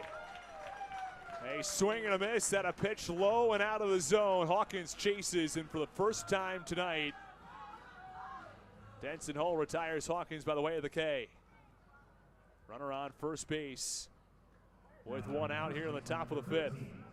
It's Isaias Tejada. Back to that point, though, on the College World Series. Last night, I'm not sure if everybody caught it, but Stanford was taking on Texas State, one of the great games you'll see in a college baseball regional. Texas State was up 3-1 going into the 9th, ready to knock off the number 2 team in the country, but Stanford came back with 3 runs. This one, swinging a ground ball over to short. Michael Baca had trouble with it, now turns and throws to first, but it's not in time to get Tejada. Originally was looking over to second base, but realized he didn't have a play at second. He then tried to readjust and throw to first, but by the time he threw across the diamond, the runner, Isaias Tejada, had reached first base. So it's an infield single for Tejada. Runners on first and second now with 1 out. It's not a terribly hard hit ground ball from Denson Hall, but that's sometimes what you work with. Get a little bit unlucky, a ground ball up the middle, a seeing eye single between shortstop and second, and then a ground ball to the third base side of the shortstop Baca. And all of a sudden, runners on first and second with 1 out. Runner in motion from second to third. Haug throws down. It is not in time. Tejada stays at first base, but Phillip Irvin swipes third. And there are runners on the corners now with 1 out. Well, let's get to our trivia question now.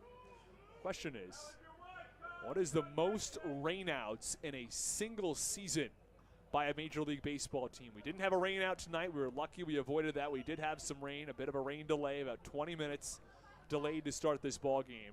Amanda, do you have any guesses? Are we talking all time? All-time the last Major League season? Baseball in a single season.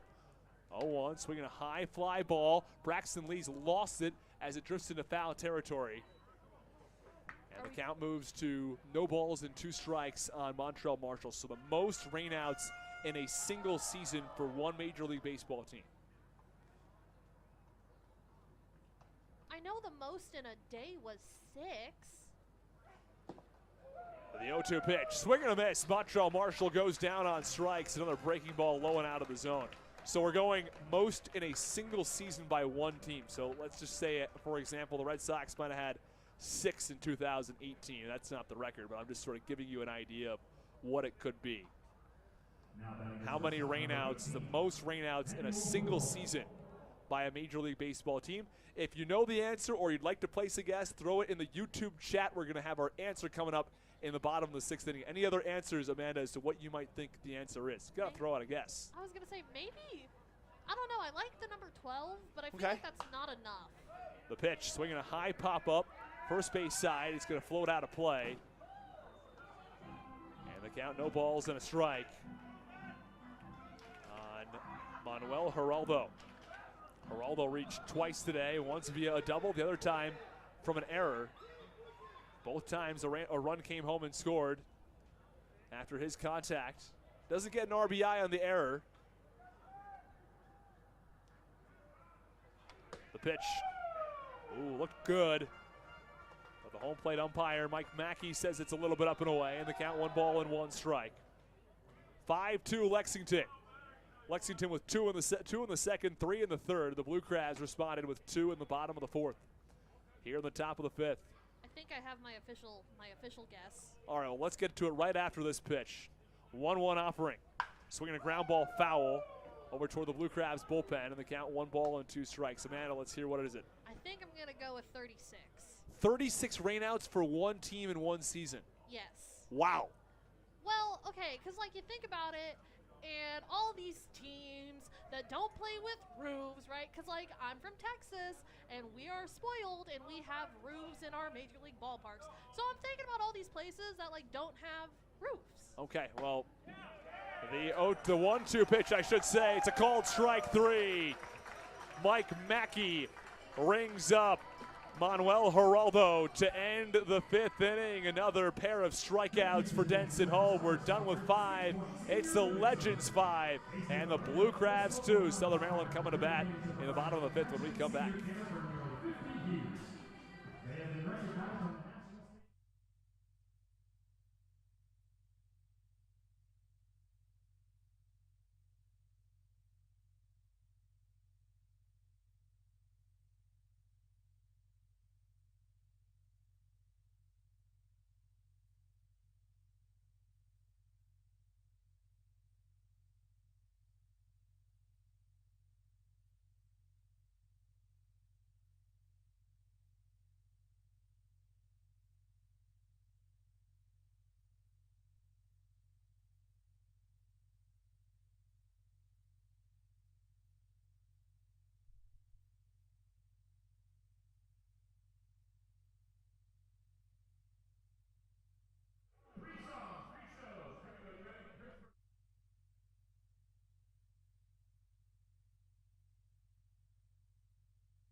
Bottom of the fifth inning.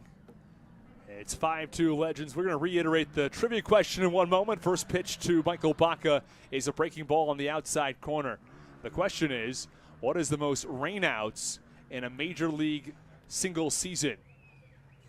In a single season for a Major League Baseball club in history. Most rainouts. That's our trivia question today, as the 0-1 pitch is a little bit away in the count. 1 ball and 1 strike now on Michael Baca in the bottom of the ninth inning, bottom of the fifth inning, I should say. Oh my, we're happy we're not quite in the bottom of the ninth yet. Austin Rooney, Amanda Batchelder. This one, swinging a ground ball over towards short. It's fielded by the shortstop, Geraldo. The throw to first is not in time. Geraldo took his sweet time. By the time he fired to first, it was not in time to get Baca. And there's a runner on first base to lead things off in the fifth.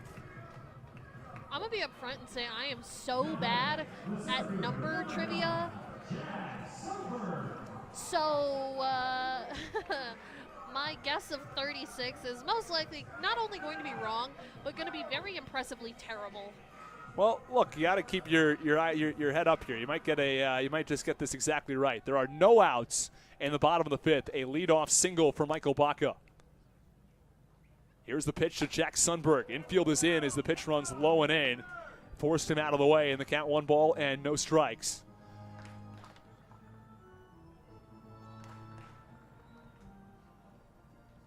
Donnie Geeky gets a shout out, that's for sure. And Multi Apples, as always, joining us. We're happy to have you with us, Multi Apples. 1 ball and no strikes on Sundberg. First pitch called, or the 1-0, I should say, is a called strike at the belt. And the count 1 ball and 1 strike on the left-handed hitter. Hoover out there for his 5th inning of work. So far, he's gone 4 innings. He's allowed 2 runs on 4 hits. And considering the season that Lexington has had, I'd say that he's cruising, really. This one, swinging a high pop-up, third base side, a long run. It's in foul territory. This one is going to fall right in the Blue Crabs bullpen in foul territory. And that brings the count to 1 ball and 2 strikes.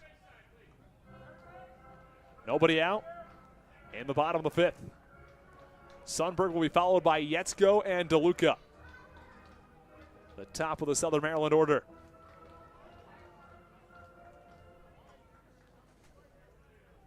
A double from Haug in the 4th, a single from Sundberg, a single from Baca, and a double from Crosby. Those are the 4 hits for Southern Maryland so far today.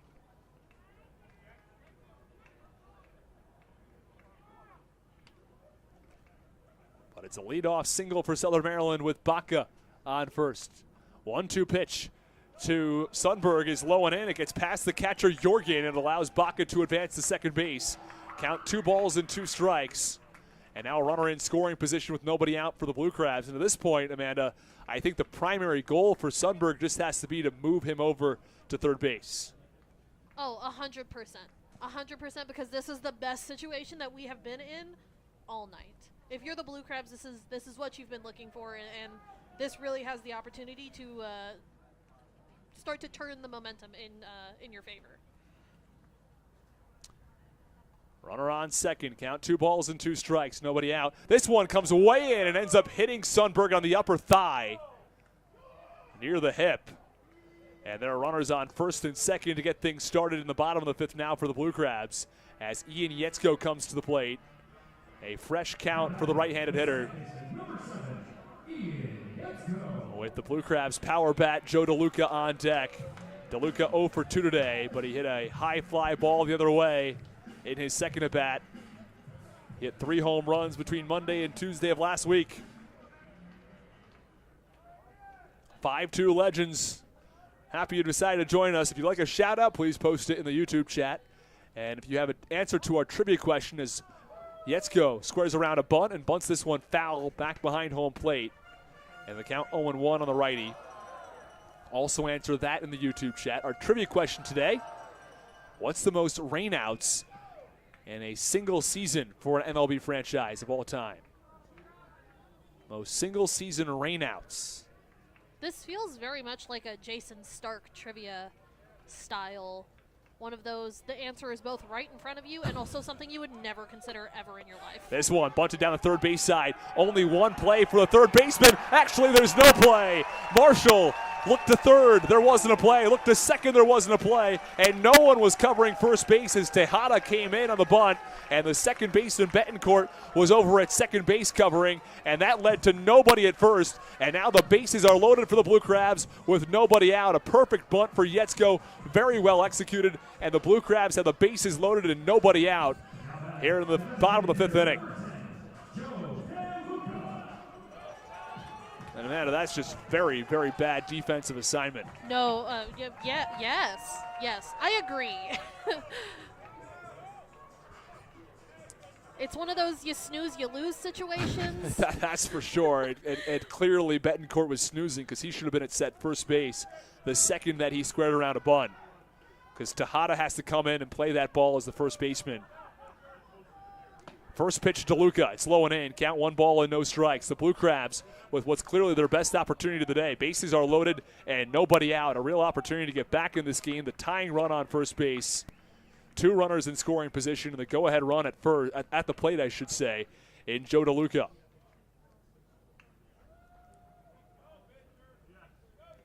Starting to get a lot of energy really back into this crowd, into this Tuesday night crowd. Silver Sluggers night.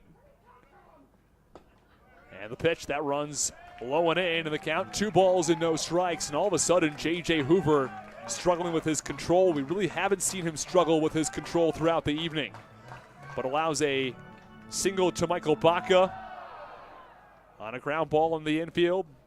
A bunt single from Jack Sundberg, and then he hits, or I beg your pardon, he ended up hitting Baca. This one, swinging a ground ball through the right side. It's a base hit. 1 run scores. It's Baca from third. They send Sundberg from second. He's going to score. And safe back at second base is Yetzko, who took a long turn. It's a 5-4 ball game. The Blue Crabs get 2 runs back on a 2 RBI single from Joe DeLuca. As the 3-hitter comes through for Southern Maryland, the Blue Crabs are back within a run. And that is just what the Blue Crabs needed. That's what the team needed. That's what the fans needed. And, you know, if you're the Blue Crabs, you're hoping that shook up Hoover just enough to really start to get to him and just start piling on runs here. It brings up Jared Walker. The Blue Crabs are still threatening. It's now a 5-4 ball game. The Blue Crabs have gotten themselves back in it. Baca and Sundberg score. Yetzko to second base. So let's go back through this inning after this pitch to Jared Walker. He homered his last time up. It's his 10th home run of the year. There are runners on first and second now with nobody out. The first pitch is cut on and fouled off third base side, out of play. That last home run would have been his 100th career run with the Blue Crabs. There you go. Here in the 5th inning, Michael Baca led off with a single. Sundberg hit by a pitch. Yetzko a bunt single to third base. And then the 2 RBI single from Joe DeLuca to right. The Blue Crabs piling together hits. The 1-0 pitch, or the 0-1 pitch, I should say. That's away. And now the count is 1 ball and 1 strike on Walker. Nobody out. Bottom of the 5th inning, the Blue Crabs with 2 runs in here in the 5th. It's 5-4. Alex Crosby is on deck, but for now it's Walker with the runner in scoring position. The 1-1 pitch, that's up and away. Count 2-1. So DeLuca from first. Yetzko from second. There is more action in the Blue Crabs bullpen. That's Nick Wells who's warming. You have to wonder if Hull's going to be back out on the mound. This one swinging a drive, right field side foul. And the count, 2 balls and 2 strikes on the lefty Walker.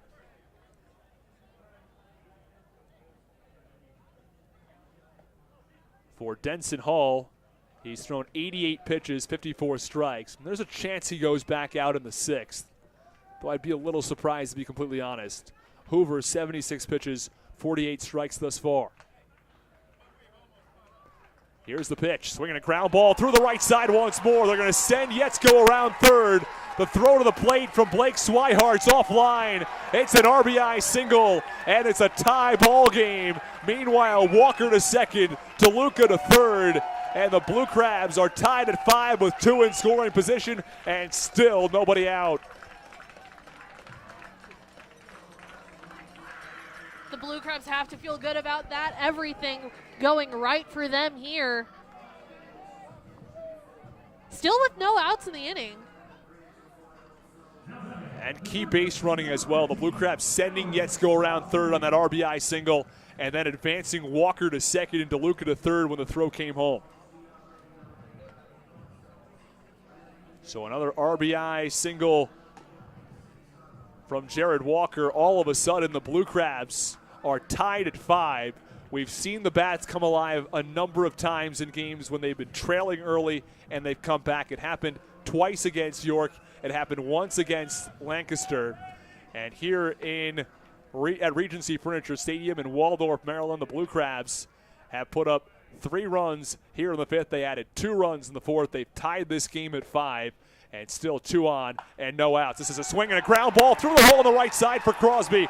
It's DeLuca who scores. They're going to send Walker from second. The throw to the plate is not in time. Oh, the catcher, Jorgen, can't believe it. The throw beat him, but somehow the tag didn't get there in time. The Blue Crabs score 2 more on that RBI single. It's a 7-5 Southern Maryland lead.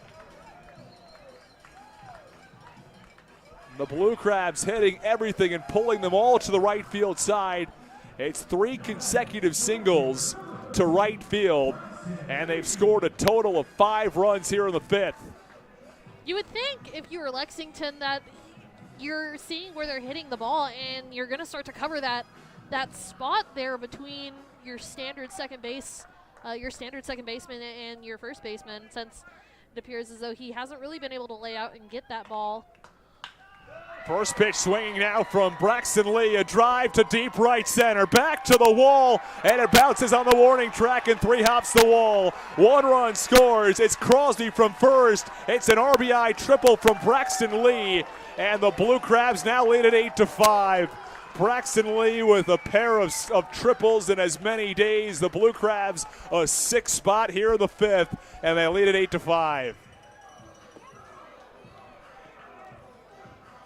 Well, you were looking for the bats to break out, and boy, have they ever here in the 5th inning. This is a short-staffed team in the Lexington Legends. They don't want to let Hoover get out of this game without him giving them enough innings, and there is finally some actions in the Legends bullpen, but a 6-run 5th and an 8-5 lead for the Blue Crabs as Wells continues to warm in the bullpen. Back to Ryan Howe. This is where the inning started. Slow start to the offense tonight, but now they really are firing on all cylinders. 8-5 Blue Crabs. The infield is in. The first pitch is low. There's no question about it. They're firing on all cylinders. Let's run back through this inning once more with a 8-5 Blue Crabs advantage now. Following this pitch to Ryan Haug, who's 1 for 1 today. Hoover set. Here's the pitch. Swinging a line drive foul. First base side going to get out of play. Well, it was actually Baca who led things off with a single over to the shortstop, Manuel Geraldo. Sundberg hit by a pitch. Yetzko bunted to third. The bases were loaded with nobody out. And then Joe DeLuca, 2 RBI single to right. Jared Walker, an RBI single to right. Alex Crosby, 2 more RBIs to right. And then Braxton Lee with an RBI triple to right center at the warning track as that pitch is a little bit low. The count 2 balls and 1 strike now on Ryan Haug. Runner on third base and nobody out. It's Braxton Lee as the Blue Crabs look to extend that 3-run lead. This one swinging a line drive, left field, somewhat deep, and it is Jeriel McDade who makes the catch in front of the warning track for the first out, but easily scoring from third. It's Braxton Lee, and the Blue Crabs have extended this to a 9-5 lead in what's part of a 7-run 5th inning. And all of a sudden, the Blue Crabs, who look to be behind the 8 ball, have jumped way in front. Matt Hibbert comes to the plate. This could not be going better for the Blue Crabs. And you know, you think if you're Denson Hull, you know, a little bit of a sigh of relief and a big pat on the back for all of his offense as they've climbed their way back into this game. They climb their way back and more, I'd say, at this point with a 9-5 lead. 7 runs here in the 5th. As Hibbert steps back in. 0-1 pitch now. Swinging a ground ball over to short. More routine play for Geraldo, who fields. He tosses to first and gets Hibbert, who was racing down the line by just a step. And there are 2 away now following the sacrifice fly from Haug and the ground out from Hibbert. Brings up the 9-hitter in Southern Maryland's order, Michael Baca, who started this entire rally for the Blue Crabs.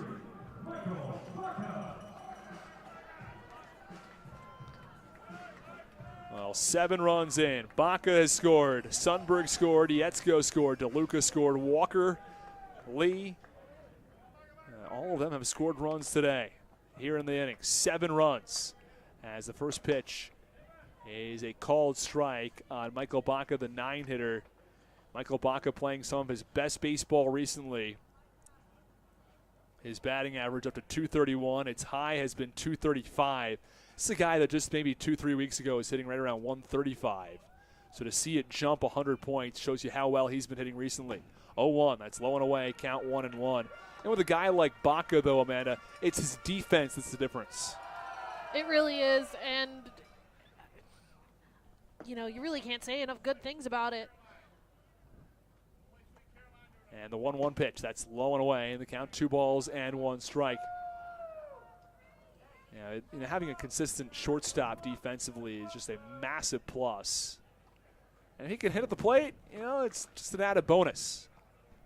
2-1, swinging a line drive, right field. This one is going to drop for a base hit. Swihart there to field it on a bounce. A long turn for for Michael Baca, but he holds at first base.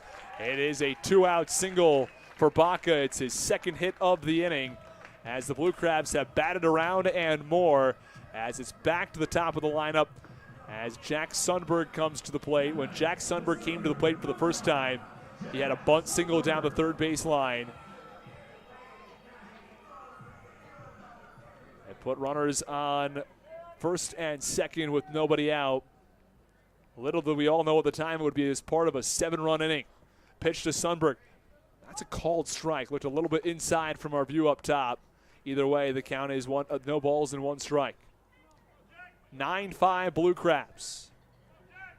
It was a 5-0 Legends lead after the 3rd. The Blue Crabs got 2 back in the 4th. They have 7 in so far here in the 5th.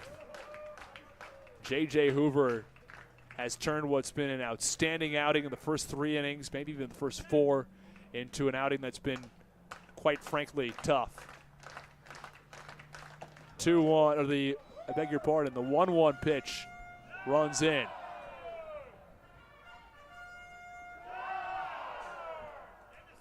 Runner on first base, 2 outs.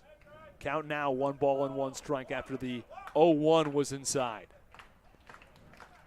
This one, swinging a drive, right center field deep, back to the warning track at the wall. It lands on the warning track and rolls to the wall. 1 run comes in and scores. It's Baca from first. It's an RBI triple, and the Blue Crabs lead it 10-5. Everybody hitting. And that time, a gapper to right center for Jack Sundberg. It scores another run. First you get the standard rally, the 5th inning rally, and now, you know, now you're even getting a 2-out rally. The Blue Crabs are just hitting the ball, like you said, really just doing the most. 8-run inning here in the 5th. All but 2 hitters in this inning have a base hit, as this one is cut on and fouled off first base side. And the count 0-1 on Yetzko. Matt Hibbert grounded out to short, and Ryan Haug with a sacrifice fly to left. Those are the only 2 who don't have hits in the inning. Here's the pitch, swinging a 1-hopper over to short from Yetzko. It's fielded by Geraldo. He'll toss to first. That ends the inning. It strands 1, but the Blue Crabs score 8 on a massive rally. The Blue Crabs didn't need a home run. They just needed 8 hits. That's what they got here in the bottom of the 5th inning. 8 runs on 8 hits, and the Blue Crabs lead it 10-5. Stick with us in the Hometown Real Estate Broadcast Network.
Well, we join you back in the top of the 6th inning. It's 10-5, Blue Crabs over the Legends. Got a couple of shout-outs to get to in just a moment. First pitch is a called strike on the outside corner, and the count 0-1 here in the top of the 6th. The Blue Crabs 10, the Legends 5. Happy you decided to join us. The Blue Crabs had a big 8-run bottom of the 5th inning as Nick Wells enters the ballgame. The 0-1 pitch, that's up and away, and the count 1 ball and 1 strike now on Pete Jorgen, who bats 7th in the Lexington order. Austin Rooney, Amanda Batchelder. This one, swinging a line drive, right field. It lands for a base hit. Braxton Lee there to cut it off.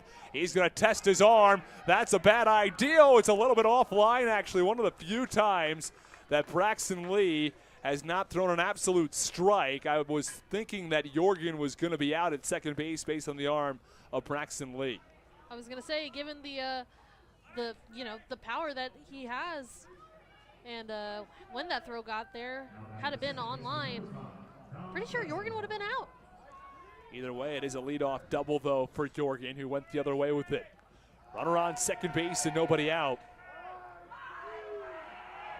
Dom Betancourt steps in from the right side. Blue Crabs 10, the Legends 5, as Lexington looks to get a rally start here on the top of the 6th. This one, swinging a high fly ball, shallow center field, sends Sundberg in a few steps where he makes the catch. Hits the cutoff man at shortstop, Michael Baca, and that holds Pete Jorgen right where he is. There's one out now in the top of the 6th inning. It's still 10-5. Well, let's get to some of those shout-outs I was alluding to. So I want to give a shout out to the Archibalds in Baytown, Texas. They are first-time viewers of the Southern Maryland Blue Crabs, as well as my parents in Spring, Texas, who are also first-time viewers of the Southern Maryland Blue Crabs. Well, it's great to have both of them here on the broadcast. Rick Freitas has given us an answer to our trivia question. As the pitch is low and the count 1 ball and no strikes. He guesses 31. Stacy guesses 24. Robert guesses 32. Dennis Moore says 12. So we're really all over the place. The human vacuum guessed 86. 1-1 pitch, a called strike, and the count 1-0 pitch. Now the count 1 ball and 1 strike. Nick Wells running into a bit of trouble here in the top of the 6th with a runner on second base and 1 out. 10-5 Southern Maryland. Again, our trivia question after this pitch one more time. If you didn't hear it the first time, 1-1, called strike on the outer half. Count 1 ball and 2 strikes. The question is, what are the most rainouts in a single season for a Major League Baseball team? If you want to guess the team, if you know all the info, go ahead. We're going to give you your answer at the end of the bottom of the 6th inning. Pitch, wow, big wave and a miss. And that is strike 3 on Gerald McDade. It's the first strikeout for Nick Wells, but there are now 2 away. I would not be surprised if Nick Wells works out of this one to see him go a couple of innings. Wells has not pitched all that much recently. He did pitch once back on Saturday. So you would say he's well rested? Yes, I would. First pitch, breaking ball on the inside corner. Count 0-1. Did you have the drum set up there for that one or not? I was prepared. You can't see me, but I'm beaming about it. Okay, great. I'm happy to hear it. I am happy to hear it. Runner on second base and 2 outs. 0-1, swinging a high pop-up foul, first base side, going to get out of play. The Blue Crabs 10, the Legends 5 in the top of the 6th. Southern Maryland went on a crazy 8-hit, 8-run rally back in the 5th. They're now out hitting the Legends 12-7, but they're outscoring them, more importantly, 10-5. The Legends got the offense started first, 2 runs in the second, 3 in the third, but a 8-run 5th has powered the Blue Crabs past them right now. Here's the pitch to Swihart, 0-2, swinging a dribbler foul, third base side, and the count, no balls and 2 strikes. We're glad you decided to join us. We always are happy to give shout-outs. Cindy Cox says Cindy, Maggie, and Carly are rooting for the Blue Crabs. Well, Cindy, we're happy to hear from you. On the Hometown Real Estate Broadcast Network with 2 away. You can hear Ron Lord out in the background. And the 0-2, big wave and a miss. Denson Hull back-to-back Ks to end the top of the 6th inning on a swinging strikeout from Blake Swihart, who goes down for the 2nd time today on a breaking ball low and probably out of the zone as he swung over it. We're finished with 5.5 from Southern Maryland. It's the Blue Crabs who still hold a 5-run lead, 10-5. Stick with us on the Hometown Real Estate Broadcast Network.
We'll bring you back in the bottom of the 6th inning. It is the Blue Crabs who have a 10-5 lead over the Lexington Legends. We're happy you've decided to join us on a cloudy and slightly rainy Tuesday evening as the first pitch runs up and away on Joe DeLuca. The count 1 ball and no strikes. The switch hitter is now batting from the left side against the new pitcher who has entered the game for the Lexington Legends, Winston Lavendier.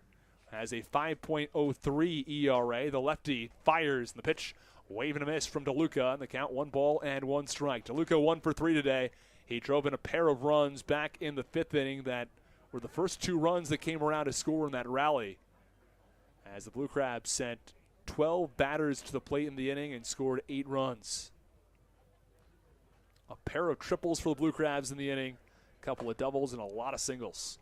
1-1 pitch, big wave and a miss, and the count 1 ball and 2 strikes. The Blue Crabs didn't need to go deep in that one. The Blue Crabs not a team that hits the long ball all that much. Jared Walker has 10 home runs. He stands on deck. DeLuca with 3 home runs, 2 back on Memorial Day, 1 on last Tuesday. He nearly hit another one on Wednesday of last week. Count 1 ball and 2 strikes in the 3-hitter. Breaking ball, a little bit below the knees in the count, 2 balls and 2 strikes. Well, we're happy you've decided to join us. We've got our trivia question answer. We're actually going to push that back to the top of the 7th. We're going to try to see if we can get a couple more answers. Right at the beginning of the top of the 7th answer, we're going to get you your answer to the trivia question. What are the most rainouts in a single season in Major League Baseball history? 1-2, swing and a miss. DeLuca decided late and swung well behind it on a fastball from Winston Lavendier. And there is one out in the bottom of the 6th. It looked like that time, Amanda, that Joe DeLuca thought he was going to lay off that pitch, but a late swing and he was behind it. Yeah, it happens to the best of us. It happens to the best of them. Sometimes you want it, and then you hesitate, and then...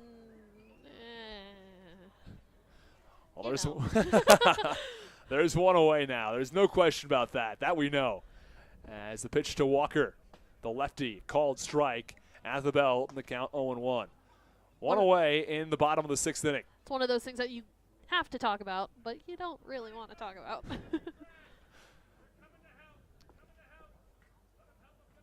Walker with an RBI single back in the 5th inning.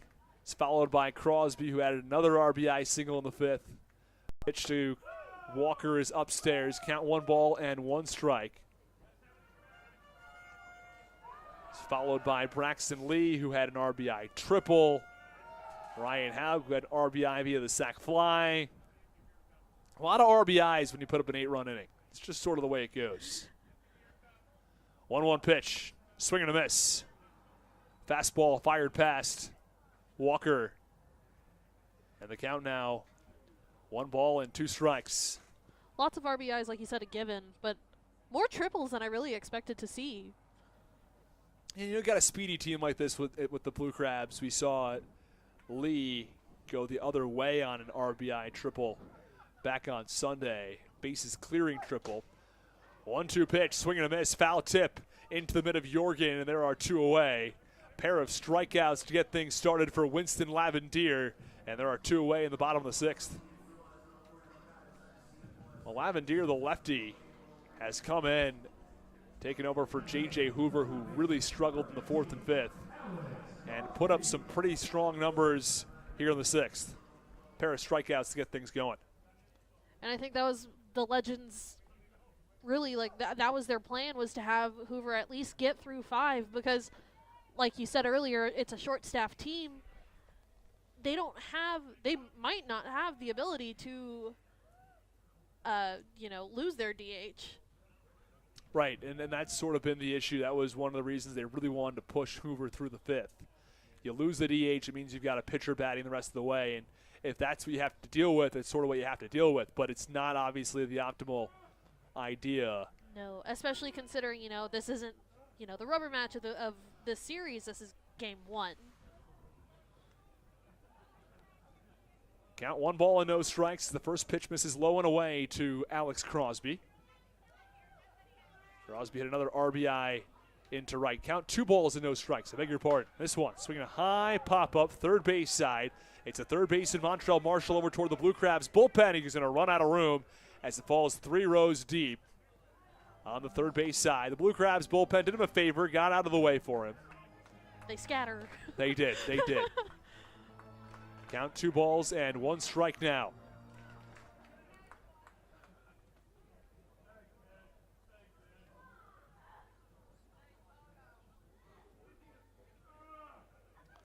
Two balls and 1 strike with 2 outs in the 6th inning.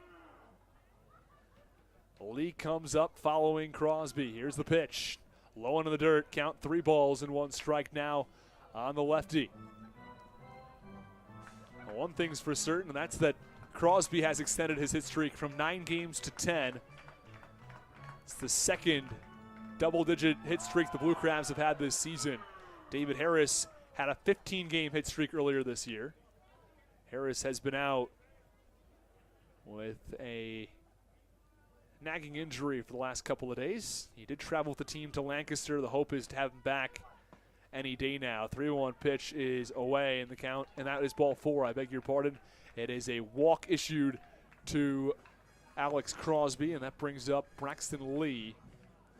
Lee has played as high as AAA with the Louisville Bats last season, the Cincinnati Reds affiliate.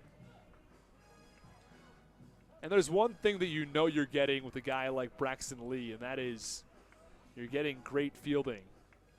Yes. And and he was telling me he's probably the best defensive player in the Reds system last year. And, you know, I think that's probably about right given his arm strength. First pitch was a called strike on the outside corner. Count 0-1 now on the lefty Braxton Lee. His ability to throw out runners with ease from distance is what's so impressive. This one, swinging a high chopper over towards short. It's the third baseman, shortstop Geraldo, who takes it to the bag at second for the final out. The Blue Crabs strand one at the end of 6 innings of play. It's the Blue Crabs 10. It's the Legends 5. We go to the top of the 7th. You're listening to Blue Crabs Baseball on the Hometown Real Estate Broadcast Network.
Well, first pitch from Nick Wells here in the top of the 7th inning is a called strike on the outside corner. The count, no balls and 1 strike on Phillip Urban. The Blue Crabs ahead by 5, 10-5. As the 0-1 pitch, another called strike on Urban, and the count, no balls and 2 strikes. Nick Wells pounding the strike zone after allowing a leadoff double in the 6th. Picked up a pair of strikeouts to end the inning. The 0-1, that's up and in. The count now, 1 ball and 2 strikes on Phillip Urban. This one, swing and a miss, struck him out. 3rd consecutive strikeout for Nick Wells here on the top of the 7th. And Nick Wells has been pounding the strike zone through just 12 pitches back in the 1st, including a pair of strikeouts. And now a strikeout to lead things off in the top of the 7th as Courtney Hawkins comes to the plate. 10-5 Blue Crabs. This one's first pitch, swinging high fly ball deep left field. You can forget about this one. Way out of Regency Furniture Stadium onto the roof of the clubhouse as it's a slanted roof and it bounces back toward the ballpark as it's off the roof of the clubhouse. An absolutely crushed pitch that was left out over the heart of the plate for Courtney Hawkins. It's his 15th home run. It ties Kelly Dugan, who is the home run leader for the Lancaster Barnstormers. Either way, it's now a 10-6 ball game as Wells left a pitch out over the middle of the plate. You can't do that with Courtney Hawkins. Not only is he hitting .358, but he also just hit his 15th home run. Well, one away in the top of the 7th, and that's sort of, Amanda, what you're going to get if you leave a pitch out over the heart of the plate. Absolutely obliterated. That was one of the hardest hit balls we've seen all season. Absolutely crushed, and a couple of fans are going back out there looking for the home run ball. This one, swinging a dribbler over to the third base side. Fielded by Crosby on a couple of hops, tosses across the diamond, and there are 2 away.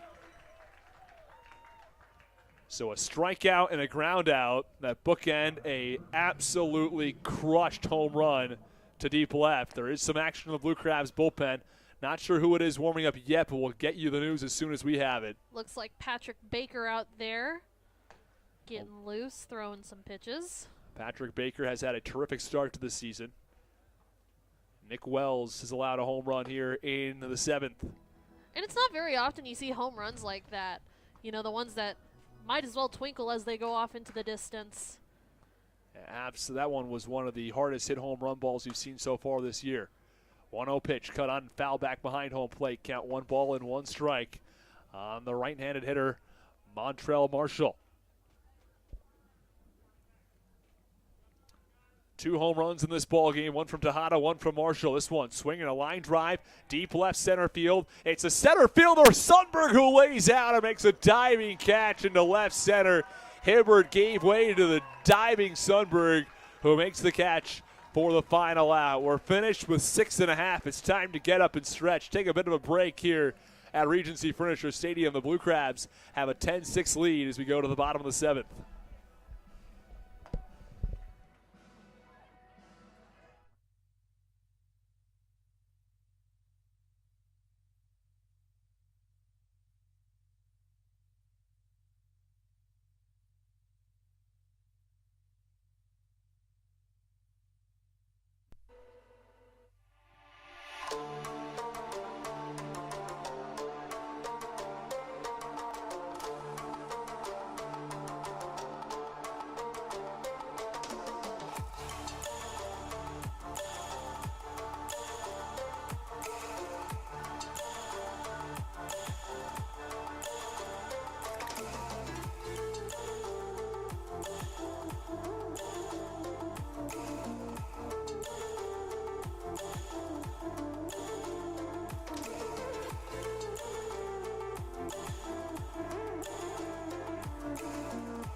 This is Alex Crosby, and you're listening to the Hometown Real Estate Broadcast Network.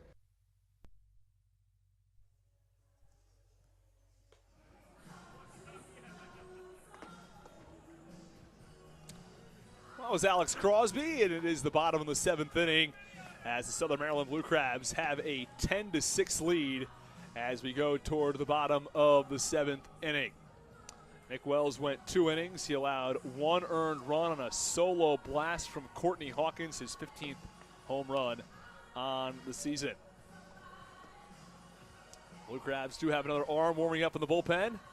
At the plate, they will send 7, 8, and 9 to the dish, including Ryan Haug, will be followed by Matt Hibbert and Michael Baca.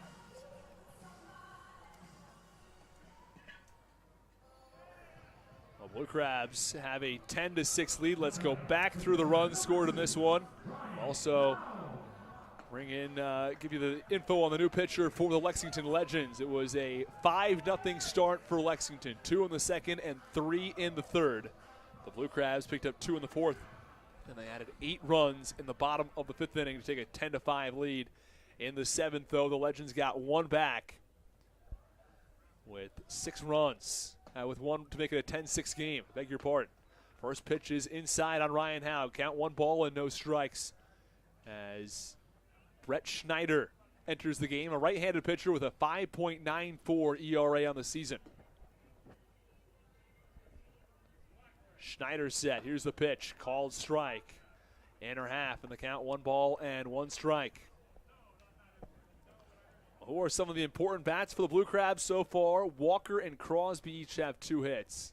And Haug is 1 for 1 with a pair of RBIs. Here is the pitch. It is away, and the count now 2 balls and 1 strike. Hasn't been hit by a pitch yet. Yet being the key part of that phrase. Exactly. He has a sacrifice fly. He's been walked once. He also has a base hit. So just 1 for 1 in his 4th plate appearance. This is a swing and a line drive, shallow right field. It's Blake Swihart who was there and then just watched it bounce in front of him. And that was a poor defensive play out in right field. Looked like he jogged the ball, and then he just sort of watched it bounce out 5 feet in front of him. Either way, it's a base hit for Ryan Haug, and he's 2 for 2 on the day. What do you see there out in right field, Amanda? I'm really not sure. I'm a little bit puzzled, to be completely honest, because it looked like he was there, right? And it looked like he had room, and especially, you know, you think back to that 5th inning, that 8-run 5th inning, everything was going over there. So, you know, I really just can't be sure what happened. First pitch to Matt Hibbert, swung on and dribbled foul behind home plate. He was there. He also didn't look like he sprinted over to the ball. Either way, Blake Swihart, the former Red Sox, former big leaguer, who was brought up as a catcher and sort of transformed into an outfielder, on a line drive into right field, watch it bounce just maybe 5 feet in front of himself as he jogged toward the ball.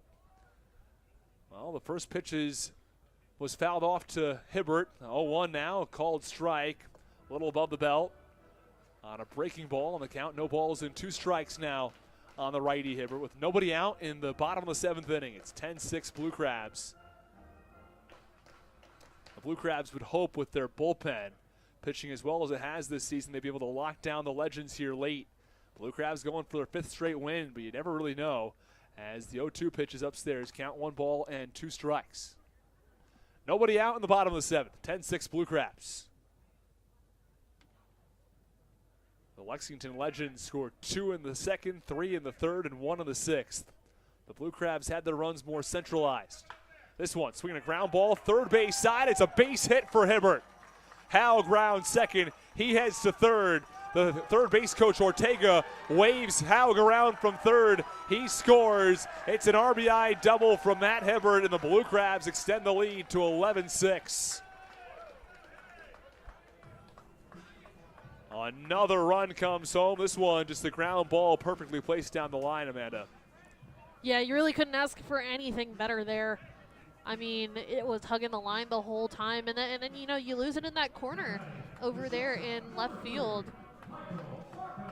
And this is one of the defensive plays prior come back to haunt you a little bit, where that play where Swihart didn't dive after it, just sort of let it bounce it from him. He makes that catch. It's not 11-6, it's 10-6. Right, and I was thinking about it a little bit after that. You know, maybe they're hoping that Hibbert grounds into a double play, but, you know, you're taking a pretty big risk at that point, and obviously it didn't pay off for him. First pitch called strike on the 9-hitter Michael Baca. It just doesn't quite make sense from start to finish. That's why you don't give a dive on that play. I'd love to see another look at it. See if he just got a late jump on it or what it was. This one cut on a high pop up first base side. It's the first baseman Tejada over toward the railing, but he's going to run out of room. And the count on Baca now, no balls and 2 strikes. Bottom of the 7th inning, Lexington trails the Blue Crabs 11-6. They led 5-0, but a 2-run 4th and an 8-run 5th have given the Blue Crabs a 10-5 lead. The Legends and scored one on the top of the 7th to cut it to 10-6. And the Blue Crabs have answered in the bottom of the bottom of the 7th, I should say. It's now an 11-6 ball game. Pitch to Baca, swinging a ground ball through the right side. It's a base hit. Ray Ortega, the third base coach, is going to hold up Hibbert. Throw comes into the plate, and Baca takes second base. Throw was not cut off. If they had cut off the throw, Baca would have been out at second base. He had rounded first base, and the throw came to the plate. The throw was probably late. It's pretty likely that Hibbert could have scored. Either way, they're now runners on second and third with nobody out still, as Brett Schneider has allowed 3 hits, a line drive to right, a double down the left field line, and now another single to right field. Runners on second and third. The Blue Crabs already up by 5, looking to add some insurance runs. The Lexington Legends can't afford to allow any more, so the infield is in. First pitch on Jack Sundberg is swung on and dribbled foul first base side, and the count remains 11-6. The count goes to no balls and 1 strike. The score 11-6 Blue Crabs. Here in the bottom of the 7th. 1 run in already as we're back to the top of the lineup. Sundberg will be followed by Yetzko. Here's the pitch. Low and in the dirt. And the count is 1 ball and 1 strike on Sundberg. We've seen Sundberg work deep counts. You've seen him walk quite a bit. He's 2 for 3 today. He was also hit by a pitch. It was on ball 4, so is it a hit by pitch? Is it a walk? It does technically go down as a hit by pitch, but it was also the 4th ball. 1-1. That one is a little bit outside. Just missed the outer corner, and the count 2 balls and 1 strike. Well, let's get to the answer of our trivia question after Sundberg's at bat. I know we've been promising it for a while. We've had a lot of answers come through. But the question is, what was the most rainouts in a single season by an MLB team? This one, swinging a high pop-up, shallow left field. It's the left fielder McDade who comes way in and makes the catch. McDade fires in awfully quickly, and it holds Hibbert at third base. So Jack Sundberg is unable to get the run in. Blue Crabs have put up 1 run here in the bottom of the 7th. They still lead it 11-6. But Sundberg unable to get the job done. Baker was up and throwing for a long time. He's taken a bit of a break, but now he's back and throwing. I believe it is Eddie Butler out there who's doing the bullpen catching for the Blue Crabs. Eddie Butler, a man of many talents. Yes, yes. Pitcher Former big league pitcher, 5 years in the MLB. Yetzko, first pitch swinging, high pop-up in the infield. It's the second baseman Betancourt who gives way to the third baseman Geraldo right in front of second base, where he makes the catch for the second out. Eddie Butler, pitcher by day, bullpen catcher by night. Yeah, by not starting day, I guess. Yeah. It brings up Joe DeLuca with 2 outs in the bottom of the 7th inning. The Blue Crabs ahead by 5. Still threatening with runners on second and third and 2 outs. Southern Maryland looking to add some insurance runs, and I'm sure Joe DeLuca looking to add another hit. So obviously we've seen a lot of movement in today's game, a lot of base hits, a lot of runs scored. Are you the kind of person that enjoys high-scoring games or pitchers' duels? I tend to prefer lower-scoring games. I appreciate the offense, though. But, an MLB season, games that I think that what Rob Manfred's trying to avoid are 4-hour games, and I think I'm sort of on board with that as the first pitch is cut on and missed. And high-scoring games are fun, but, I think a quicker game via a pitcher's duel where you see some pitchers really go at it and have some incredible performances and a bunch of strikeouts, I'd prefer that to a much longer, drawn-out game. So I'd prefer a pitcher's duel, I'd say. 0-1 pitch is low. Count 1 ball and 1 strike. What do you say, Amanda? Oh, I love the runs. You do? Yes, Okay. high-scoring games are my favorite. So I want to get back to the trivia question now. The question is, what are the most rainouts in a single season? The answer to our question is in 1933, the Chicago Cubs had 16 rainouts in a year. as the pitch is low and away for ball 2 on DeLuca. Count 2 balls and 1 strike. In addition to 16 rainouts, they also had 3 games that were postponed due to cold and another game that was postponed due to threatening weather. They also had 9 games listed as schedule changes. So you add up 9 rainouts and 1 threatening weather. I'll give that 17 rainouts. So you're telling me I should have just gone with 16 and called it good, but I decided— I thought you said 12. 12. I said 12. I did say 12. But nonetheless, not 36. It was not 36. No. That's, Nowhere close to it. You are correct on that front. And that is also if you don't count suspended schedules and the like. We're just going rainouts here. So 16 rainouts plus the threatening weather incoming. We're going to go with 17 rainouts for that one, and that is our record. Let's go back through the YouTube chat, see how close all of our fans guessed, as this one runs inside on DeLuca. Count 3 balls and 2 strikes. So I said 12 and 36. The Human Vacuum said 86. Stacy guessed 24. Robert 32. Dennis Moore guessed 12. That looks like that's our leader in the clubhouse. Rick Freitas guessed 31, Diane Roney 44, and our great friend Wes Mumper, friend of the broadcast, as we say, 162. He said we wiped out a whole season. That makes me feel better about my 36. And the pitch to DeLuca is low. It's ball 4 on the 3-2. Bases are loaded with 2 outs in the bottom of the 7th. It was just the other day, too, your trivia question about consecutive innings without a score or something along those lines. Yes. And it was like an Astros-Mets game from the 60s. Yes. I, in my head, said whatever was like closer to the number that you gave, and then I second-guessed myself, and I think I also said 36 there. And I think I just need to get away from the number 36. Yeah, that might be an issue. That might be an issue. Not doing me any favors. It's not. Well, let's get back to the game here. It's Jared Walker with the bases loaded and 2 outs. First pitch is a called strike. I want to go back to your trivia question point one more time. The question was, what were the most consecutive scoreless innings to start a ball game?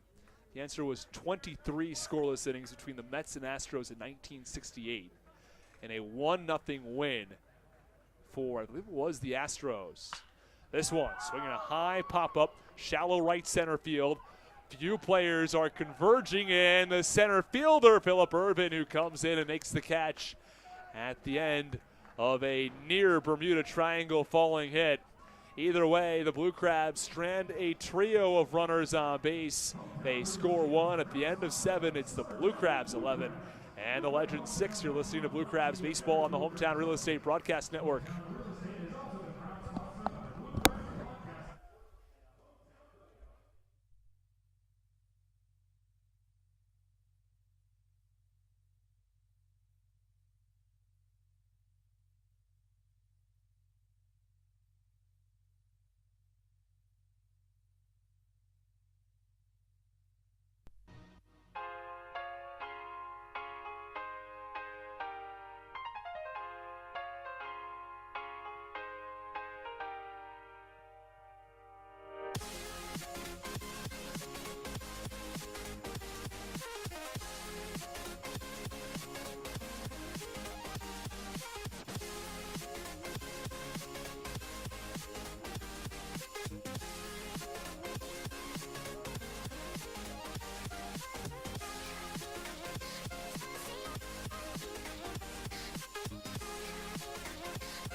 We are back in the top of the 8th inning.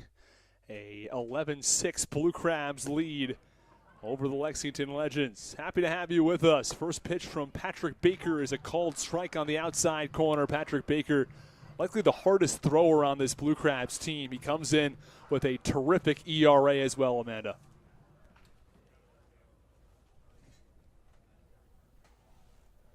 Patrick Baker's earned run average this season at 0 as the 0-1 pitch is low and in, and the count 1 ball and 1 strike.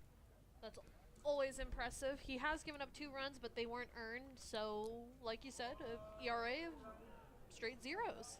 12 appearances. This is the 13th for Baker. 17 innings, 8 hits, 2 unearned runs. He has walked 10, but struck out 21 batters across 17 innings.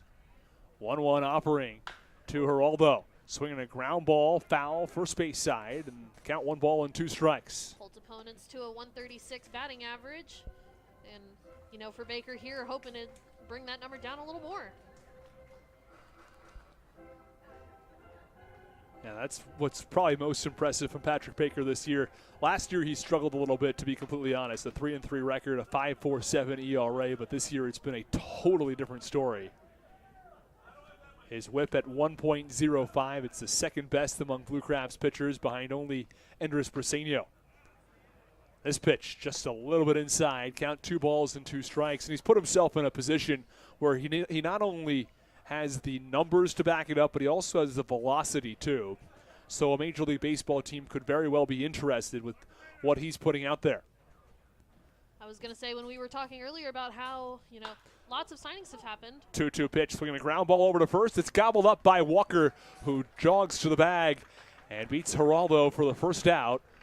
And there's 1 away in the top of the 8th inning. 11-6 Blue Crabs, who still lead. If you missed the answer to our trivia question earlier, the answer was the most rainouts in a single season in Major League Baseball history was 16 plus an inclement weather for 17 total rainouts. Also 3 cold outs. I did not include those, but there was incoming threatening weather. I included that in a rainout. First pitch is low and away for ball 1. And of course, Wrigley Field used to have all sorts of timing restrictions as well. They didn't add the lights in, I believe, until the 80s. And for a long time, it was just day games every day of the week, which sort of added to the tradition of Wrigley Field. And they still have a certain number of 120 starts they have to get in every single season. The 1-0 pitch, swinging a line drive foul, first base side. Count 1-1. So like I was saying about Patrick Baker, you know, we were talking earlier about all those, all the signings that have happened in the Atlantic League and how the Blue Crabs haven't really had any yet, but you would think Patrick Baker is going to be high on that list. You'd think guys like Patrick Baker, exactly, Andres Briseño, and some of the bats that we've seen from the Blue Crabs who've been in affiliated ball before. The 1-1 pitch, just a little bit inside, count 2-1. Nick Wells, another guy who played in AA and AAA last season, who's had a good year this year. And there are many others for the Blue Crabs that certainly are on a number of MLB scouts lists to be picked up. Guys like Joe DeLuca, who have hit well at the plate, and a number of other Blue Crabs bats who have really stood out. 2-1 pitch, fastball upstairs, swing and a miss, and the count 2-2.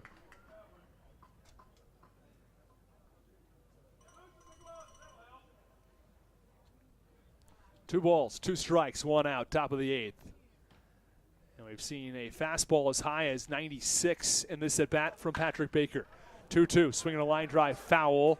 First base side out of play, and the count 2 balls and 2 strikes it remains. And Baker is able to work a significant velocity change from 96 on the fastball to 83 on a breaking ball. That's a pretty strong change. Yeah, I was going to say that's always what's important is you want that breaking ball to have that drastic, you know, that contrast, you know, as well as movement. Well, I was talking with Raul Shaw, and he said it's just so much easier, even if the pitcher's throwing hard, is the 2-2 pitch just a little away. Baker was looking for a strikeout and a strike 3 call, but doesn't get it from the home plate umpire, Mike Mackey. But Raul Shaw was talking to me about how important it is you have the change in velocity from the fastball to a breaking ball. And he was talking about a pitcher he was hitting off earlier this season who threw 92 on the fastball and 84 with a breaking ball. And he said just wasn't much change, so you knew the speed that was coming. 3-2, swinging a ground ball back toward the middle, and it's up the middle for a base hit. A ground ball single from Pete Jorgen just put that ball right back where it came from. And there's a one-out single in the top of the 8th for Pete Jorgen. It's still a 5-run lead for the Blue Crabs as the Legends try to put together a rally. It's also important to consider, with those big speed changes, how lethal they are when they come out at the same arm slot. Because then you really don't know what's coming until all of a sudden you've, swung and whiffed and you don't look good. Well, there is some worry now. The rain is falling rather heavily here in Southern Maryland. You hope this game's not going to be delayed here in the 8th inning. First pitch is low for ball 1 on Dom Betancourt, who plays second base today. And again, the Legends are very short-staffed, especially with position players. We'll get there in just one moment. Pitch, it's low in the dirt, bounces in front of the plate. Haug was there to block it. And the rain falling that much more heavily as players go scattering, fans go scattering. And I think it's in everyone's interest to try to get through this ball game and hope this rain passes. But it's raining very heavily here in Southern Maryland, and you just hope the umpires aren't going to put a stop to this. Pitch around way up and in from Baker. He might have lost control. I was going to say that's now the second pitch in a row that has seemingly got away from him, especially with the rain picking up as quickly as it is right now. Count 3 balls and no strikes on Betancourt. Top of the 8th inning, and there's one away.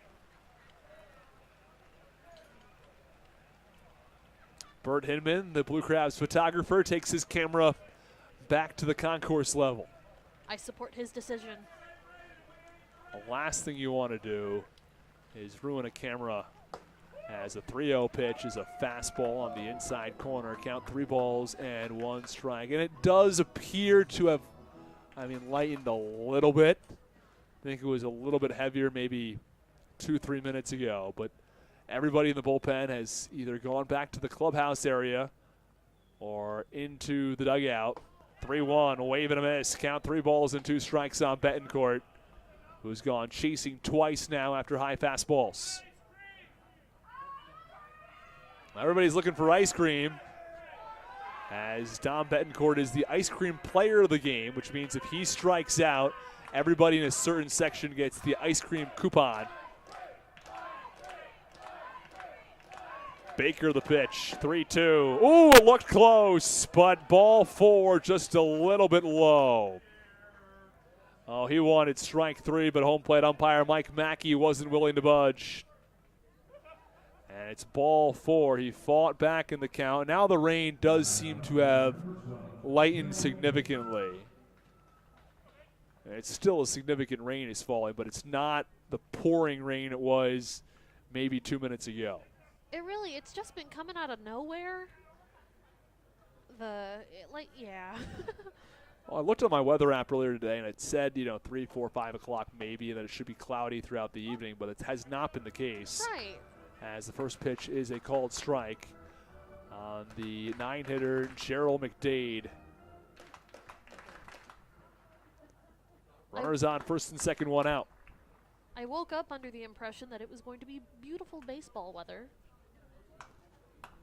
Tomorrow, I think that is the plan. 0-1, swinging a high pop-up foul behind home plate, count 0-2. Sunny skies, 86 the high, 66 the low tomorrow. On Thursday, 82 the high, 62 the low. That's exactly what you're looking for some baseball weather. You're not looking for cold, rainy, heavy rain, light rain, heavy rain, and some more. Humidity. All those things. 0-2 pitch, swinging a chopper right back to the mound. Baker's got a tough play, throws to first, an athletic play as all of his momentum was taking him toward third base, and the Blue Crabs' third base dugout threw across the body to first for the out. There are now 2 away in the top of the 8th as he gets the out at first base. but now there are 2 in scoring position as it's back to the top of the lineup with Blake Swihart. And people have the nerve to say that pitchers aren't athletes. I would pull up that play every time and say, look at that. Tell me that he is not wonderful. Peak athleticism. I think that's fair. I mean, because he had everything going against him and still got the play made. So No, it was a very nice athletic play from Patrick Baker. First pitch to Swihart, who now bats from the left side, is up and away for ball 1. Swihart, a switch hitter on the season, hitting 175. A 622 OPS. He has homered 3 times.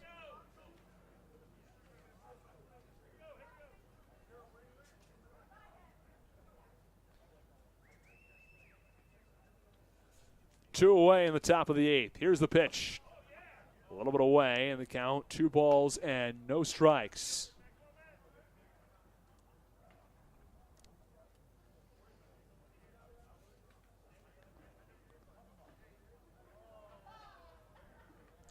Runners on second and third. We're happy you've decided to join us on the Hometown Real Estate Broadcast Network. Count 2 balls and no strikes now on Swihart. Here's the pitch. That's low in the count. 3 balls and no strikes now on the lefty. Top of the 8th inning. Blue Crabs have been spurred by 2 big innings, a 2-run 4th and an 8-run 5th. Here's the 3-0. That's upstairs. It's ball 4. Second walk issued of the inning from Patrick Baker. The bases are loaded with 2 outs. No sign that the Blue Crabs pitching coach or manager Stan Clyburn, pitching coach Daryl Thompson might come to the mound. Have not seen any meetings to the mound yet today. All pitching changes have happened between innings. And now Daryl Thompson does come toward the top step of the dugout. So he watches in on Patrick Baker. First pitch to Philip Irvin. Upcoming. Here's the offering. Fastball called strike. On the inner half, and the count 0-1. It's a hard fastball from Baker. And control has been a bit of an issue throughout his career, but Baker hasn't been missing by much. These have been just a little bit low and out of the zone for the most part. 0-1 pitch. Oh, that ran up and in. Ooh. You don't want to get hit by that, I can tell you that much, Amanda. no, that pain written all over it. And I'm sure he's going to walk it off and he'd be fine, but that probably weren't a whoa out of everybody. 96 on the first fastball, 95 on the last one. 1-1 pitch, swinging a line drive. It's a leaping Vietzko who can't get it. Now the runner from second scores the 2 RBI single. Swihart from first to second. And it's a 2 RBI single. The Legends cut the deficit to 11-8. A 2 RBI single off the bat of Philip Irvin. It's the first 2 earned runs allowed now by Patrick Baker in what's been a tough top of the 8th inning for the right-hander.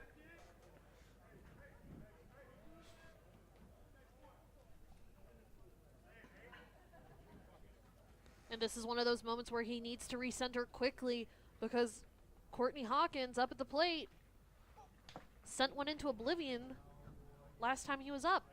Exactly right. He is the tying run now. So the tying run of the plate in an 11-8 ball game. Patrick Baker's ERA at just 1.02. The single just moments ago from Philip Irvin scores both Pete Jurgen and Dominic Betancourt. Meanwhile, Blake Swihart to second.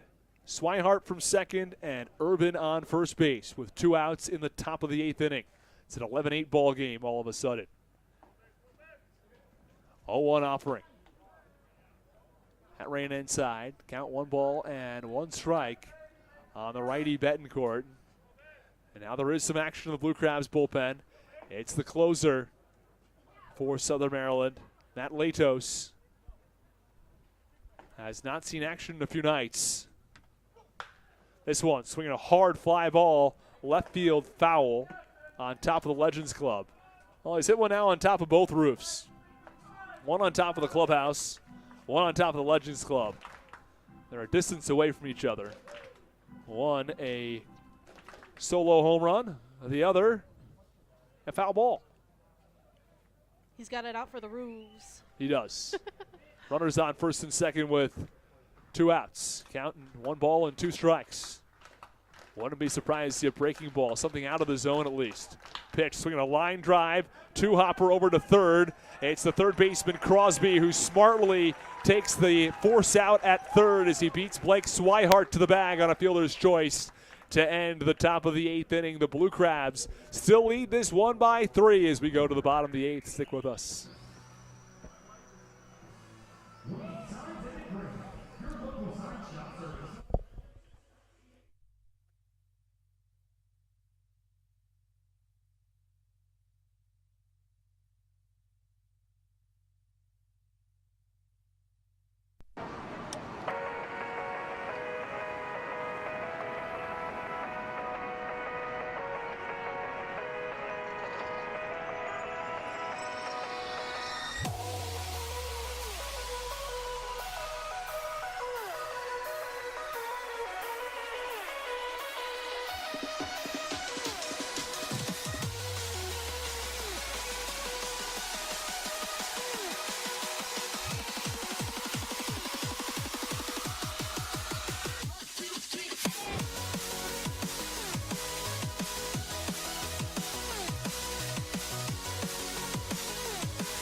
Well, the first pitch is a called strike now on Alex Crosby, who leads things off in the bottom of the 8th inning. It's the Blue Crabs 11, the Legends 8.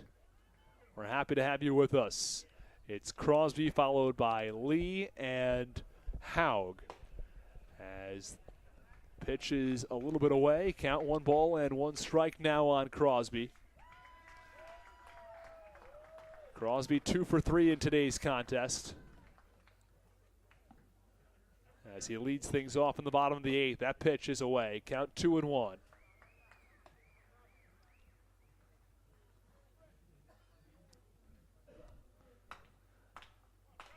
The fans clapping on top of the dugout.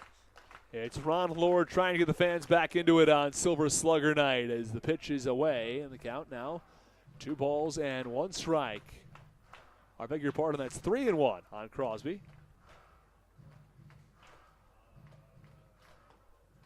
Crosby 2 for 3. 4 Blue Crabs hitters have at least 2 hits in today's ball game. This one swinging a ground ball right back up the middle, a base hit. Crosby now 3 for 4. One of 2 hitters who has 3 hits on the day. Well, Sundberg has 2 hits, Walker with 2 hits, Crosby with 2 hits, Haug has 2 hits, and Baca. I need to check my counting there. That's 5 Blue Crabs hitters with multiple hits. My math skills generally good. My counting might need some work. Runner on first base and nobody out in the bottom of the 8th. It's 5 players with multiple hits now for the Blue Crabs. Brings up Braxton Lee. Has an RBI triple to his name today. Had a triple as well on Sunday afternoon. The Blue Crabs going for their 5th straight win, their 8th win in their last 9 tries. Pitch to Lee. Called strike on the outside corner. The count 0-1. We're happy everybody's joining us. For all the Legends fans, go ahead and comment in the YouTube chat. Let us know that you're joining us from Lexington. We're happy to have you with us on the Hometown Real Estate Broadcast Network. Of course, we love all the Blue Crabs fans, but we're happy to welcome fans of the Legends as well. Pitch to Lee. Big wave and a miss. And the count, no balls and 2 strikes now on the lefty. Of course, Multi-Apple's a fan of the Ducks, and we still accept him here.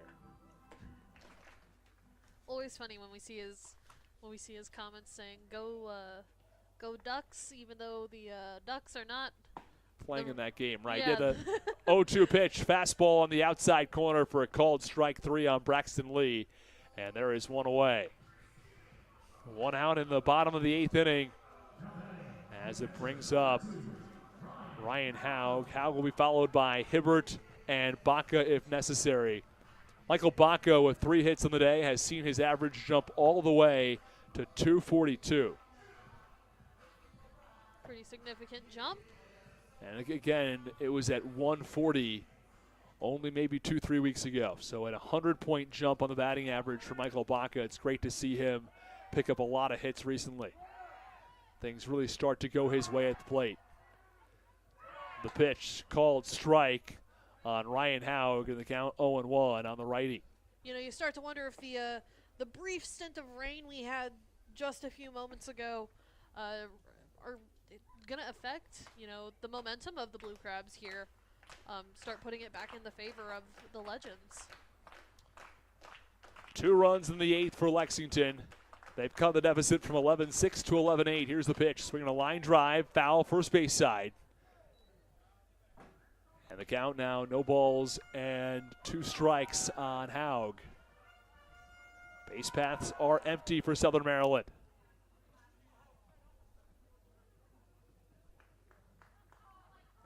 Brett Schneider back in for his 2nd inning of work.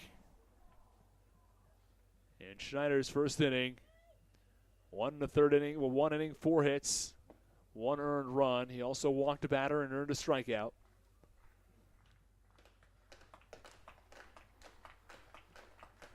Oh-1 offering up, 0-2 offering, I should say, upcoming to Haug. Here's the pitch.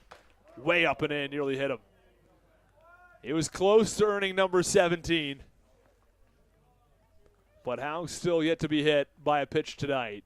PSA, don't hit Ryan Haug. Well, Haug has been hit 16 times so far this season in 13 different games. He has had 3 different games this year where he's been hit twice by a pitch. This is not new for Haug, though. We've talked to him before, and he said he's been hit more than most players have over the course of about a 5-year span. But I think this is especially unusual. I mean, I guess it comes with the territory as a catcher. You're less afraid of the ball and more likely to put yourself in the way of the ball, I suppose. But just an absurd amount of times, like you said. 1-2 pitches low in the dirt. Nicely blocked by the catcher, Jorgen.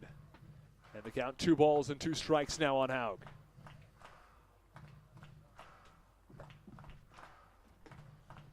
Runner on first base for Southern Maryland. Was a leadoff single from Alex Crosby on his 3rd hit of the day. Blue Crabs have 11 runs on 16 hits. For the Legends, 8 runs on 10 hits. Both teams have made an error. Schneider is set.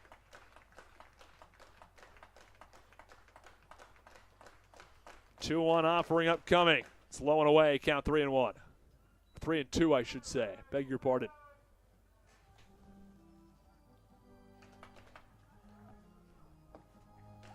Well, the runner on first is Crosby. 1 out. Bottom of the 8th inning. 11-8 Blue Crabs.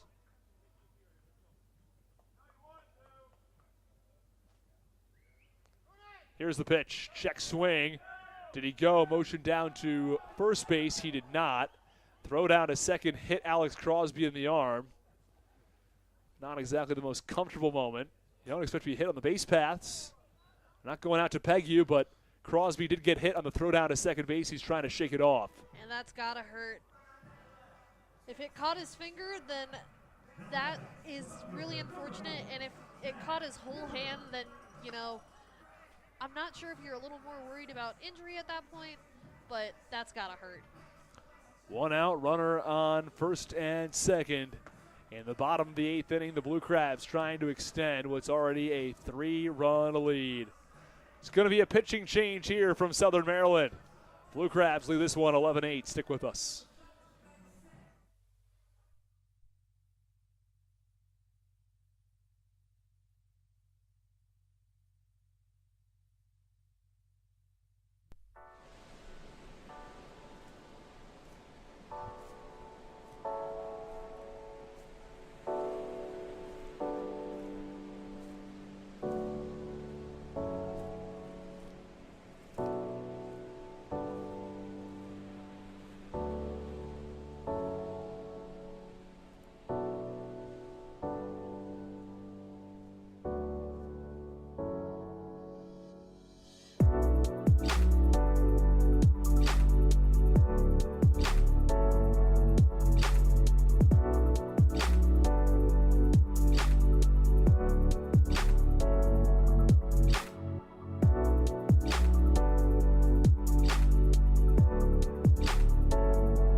Bottom of the 8th inning, the new pitcher is Jeff Johnson for the Lexington Legends. First and second with 1 out. The pitch called strike on the outside corner to Matt Hibbert, the right-handed hitter.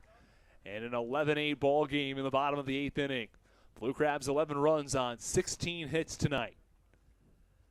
From second base, it's Alex Crosby. And on first, it's Ryan Haug. 2 on, 1 out in the bottom of the 8th. The Blue Crabs looking to add some insurance runs. And in the bottom of the 8th inning, they already lead 11-8. Pitch. Oh, looked close, but missed inside. Count 1 ball and 1 strike now on the righty Hibbert. We apologize for our picture going out momentarily, but it should be back up for you all on the YouTube stream. A couple more shout-outs to get to before the end of the bottom of the 8th inning.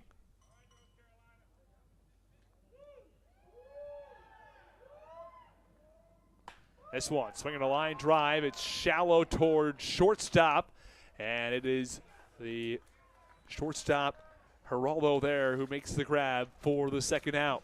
2 up, or 4 up, and 2 down now for the Blue Crabs. It's the first out, though, from Jeff Johnson here in the bottom of the 8th inning. 11-8 Blue Crabs.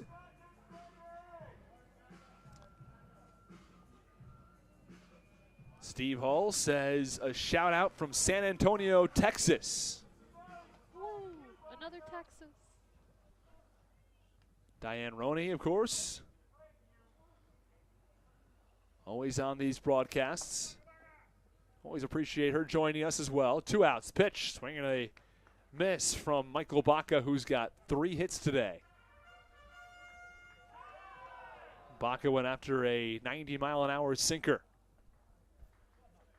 All 9 batters in the Blue Crabs order have a hit today, including 2 3-hit ball games. This one swinging a ground ball foul third base side. And the count, no balls and 2 strikes now on Michael Baca. Sundberg with 2 hits, Walker with 2 hits, including a home run. Crosby with 3 hits, Haug with 2 hits, and Baca with 3. Hibbert, DeLuca, Yetzko, and Lee each had 1 hit today, compiling a total of 16 hits on the game. All Blue Crabs batters have had 5 plate appearances, the 5th plate appearance for Michael Baca. In the bottom of the 8th, Jeff Johnson, the right-handed pitcher, set, has a 4.80 ERA on the season, looking to put down Baca on the 0-2 pitch. Here's the offering. Swinging a high chopper right back to the mound. Johnson's got it. An overhand flip to first for the final out. Well, the Blue Crabs strand 2 at the end of 8 innings of play. They've got a healthy 11-8 lead. It's the closer, Matt Latos, coming to the mound at the top of the 9th. Stick with us.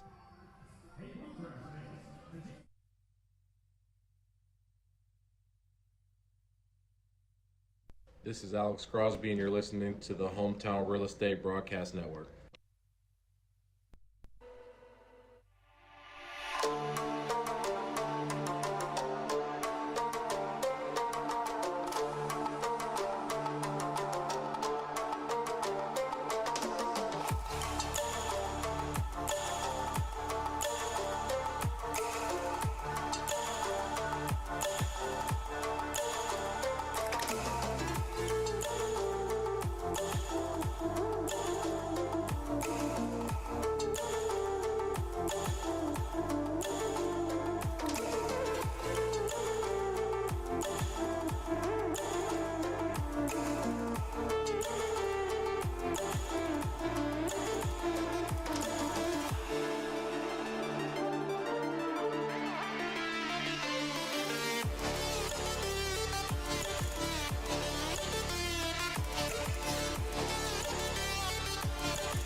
This is Daryl Thompson, and you're listening to the Hometown Real Estate Broadcast Network.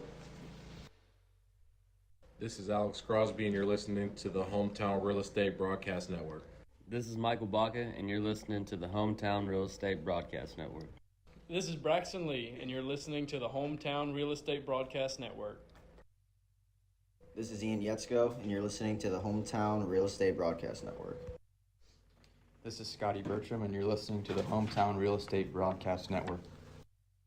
This is Ryan Haug, and you're listening to the Hometown Real Estate Broadcast Network.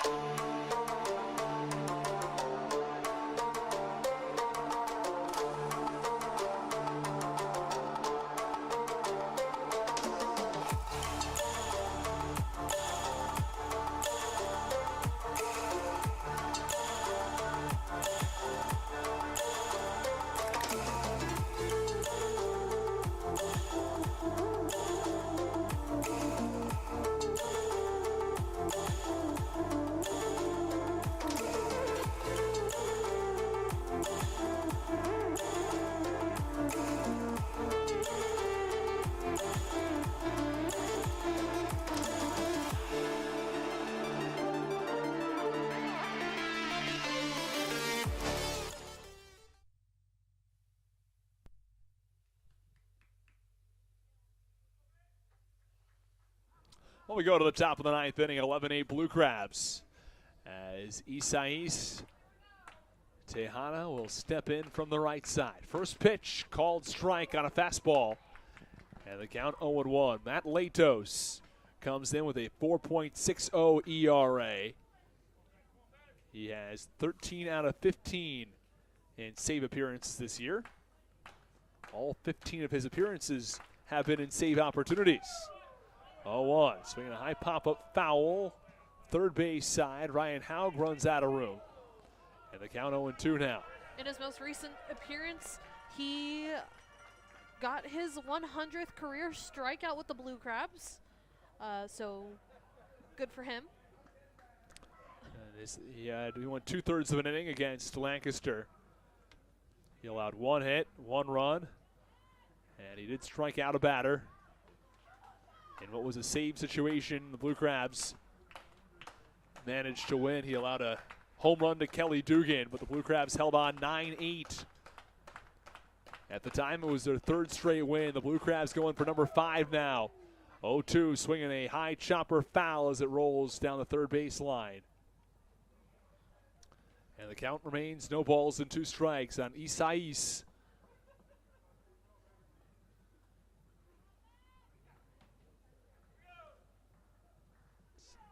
Isaias Tejada, that is.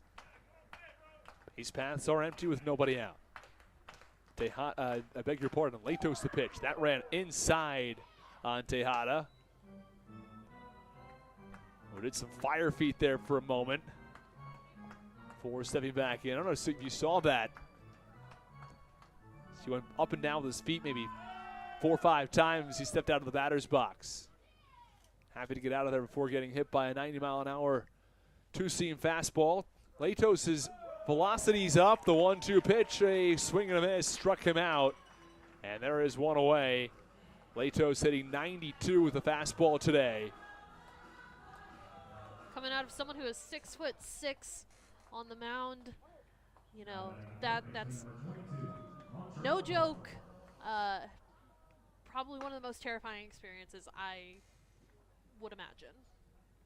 And maybe not quite as bad as facing 98 out of a 6'5" guy, but still, it's quite the velocity, and that extra angle adds maybe a couple miles an hour to it. First pitch from Latos, swinging a line drive foul, first base side, count 0-1. And we saw this a little bit last year as well. Matt Latos started the year 88 or so with his fastball velocity. By the end of the year, he was hitting 94. I think it's probably a similar situation here, where his velocity up to 92. Here is the pitch. Called strike. Count no balls and 1 strike now on Montrell Marshall. 1 away in the top of the 9th following the strikeout.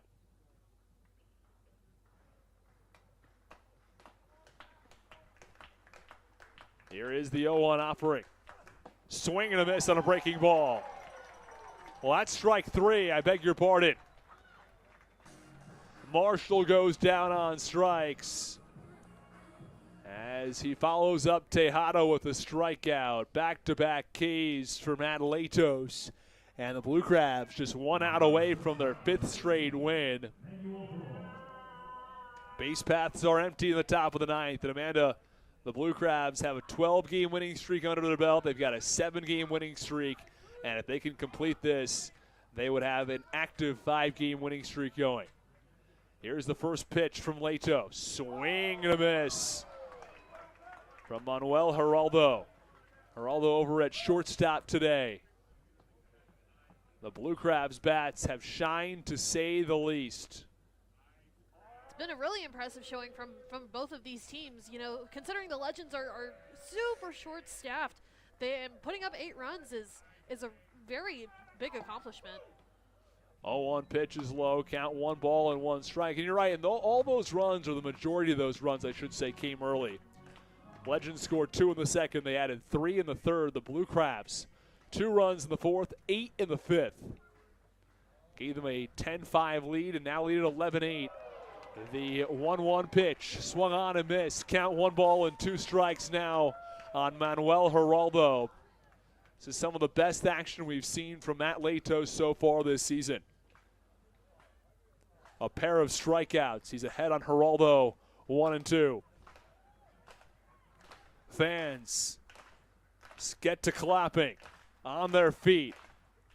Here's the 1-2 pitch. Swinging a ground ball, first base side. Walker's got it. He'll take it to the bag himself, and he beats Geraldo there for the final out. The Blue Crabs hang on to win this one 11-8. This is their 5th straight win. The Blue Crabs move to 31-10, and the W's just keep on flowing. Well, Amanda, let's go back through this ball game, and you look from beginning to end. The bats, I think, were what was most consistent for Southern Maryland. Yes, definitely in that 5th. You know, that 4th inning, you started to see them warm up and then really take off in the 5th inning and just shine, really, for this team today, as well as the pitching from, you know, Patrick Baker and the relief pitchers entirely looking sharp as always. Yeah, well, the bullpen was pretty good tonight. The starting pitching from Denson Hall struggled a little bit. Let's give you your pitching numbers tonight on the Hometown Real Estate Broadcast Network. It was Denson Hall. He went 5 innings, 6 hits, 5 runs, 4 earned, 2 walks, 6 strikeouts. For the lefty, he did allow 1 home run. Nick Wells, 2 innings, 2 hits, 1 run, 1 earned. He walked none. He struck out 3 and allowed a home run ball. Patrick Baker allowed his first 2 runs of the season across an inning of work.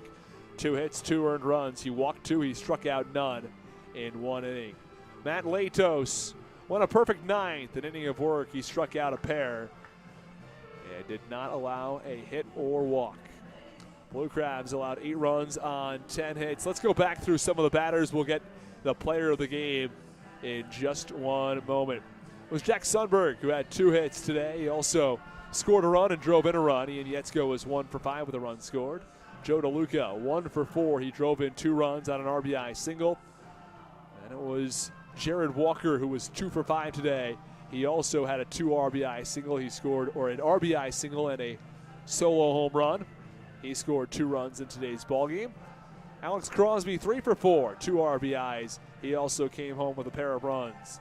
Braxton Lee was 1 for 5. He tripled and came around and scored as well. Ryan Haug, 2 for 2.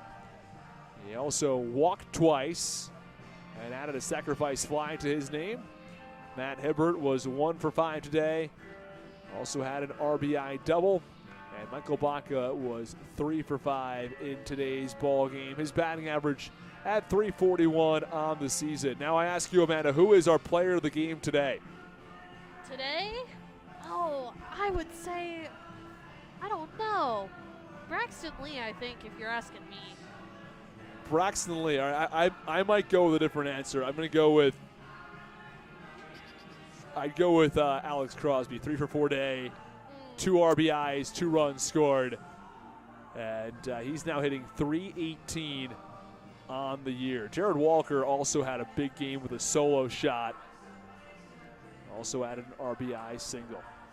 Well, that'll finish up all of your players on the game. We're going to run back through the scoring plays today and then send you on your way as the Blue Crabs have won 5 straight. It was Isaias Tejada who hit a solo home run to left center to give the Lexington Legends a 1-0 lead. Dominic Betancourt doubled to right field. That gave Lexington a 2-0 lead in the second. In the third, it was more from the Legends. Courtney Hawkins doubled to left field. That scored Swihart, and Isaias Tejada had a ground out to third that brought home Phillip Irvin, giving Lexington a 4-0 lead. Lexington made it 5-0 when Manuel Geraldo reached on a throwing error. That scored Hawkins, gave the Legends a 5-0 start, but the Blue Crabs picked it up from there. A solo shot from Jared Walker, a triple from Ryan Haug that brought home Alex Crosby, made this a 5-2 game. That was Joe DeLuca, who had a 2 RBI single, scoring Baca from second base and Jack Sundberg from third. And Jared Walker singled in another runner as Joe DeLuca advanced to third and Ian Yetzko scored. Alex Crosby then drove in a pair more as DeLuca and Walker came around to score. Braxton Lee followed it up on the next pitch with an RBI triple to deep right center, scoring Alex Crosby. It was 8-5 Blue Crabs at that point. Ryan Haug had a sacrifice fly that brought home Braxton Lee to make it a 9-5 game. The inning wasn't over yet. It was Jack Sundberg who added yet another triple, the third triple of the ball game for the Blue Crabs that brought home Michael Baca. It was 10-5 Blue Crabs. From there, they held it till the end. Courtney Hawkins did send a moonshot over the wall and left in the 7th. The Blue Crabs responded on Matt Hibbert's RBI double down the left field line, making it an 11-6 game. In the 8th, Philip Urban drove in a pair of runs on an RBI single to right center. It scored Pete Jorgen and Dominic Betancourt.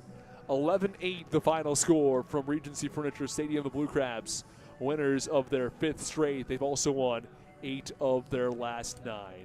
Well, thank you, everybody, for tuning in to the Hometown Real Estate Broadcast Network. From Amanda Batchelder, I'm Austin Rooney saying so long from Southern Maryland. We'll see you tomorrow night at 6:30 for Game 2 between the Legends and the Blue Crabs. Have a nice night. And everybody, as always, let's go Blue Crabs.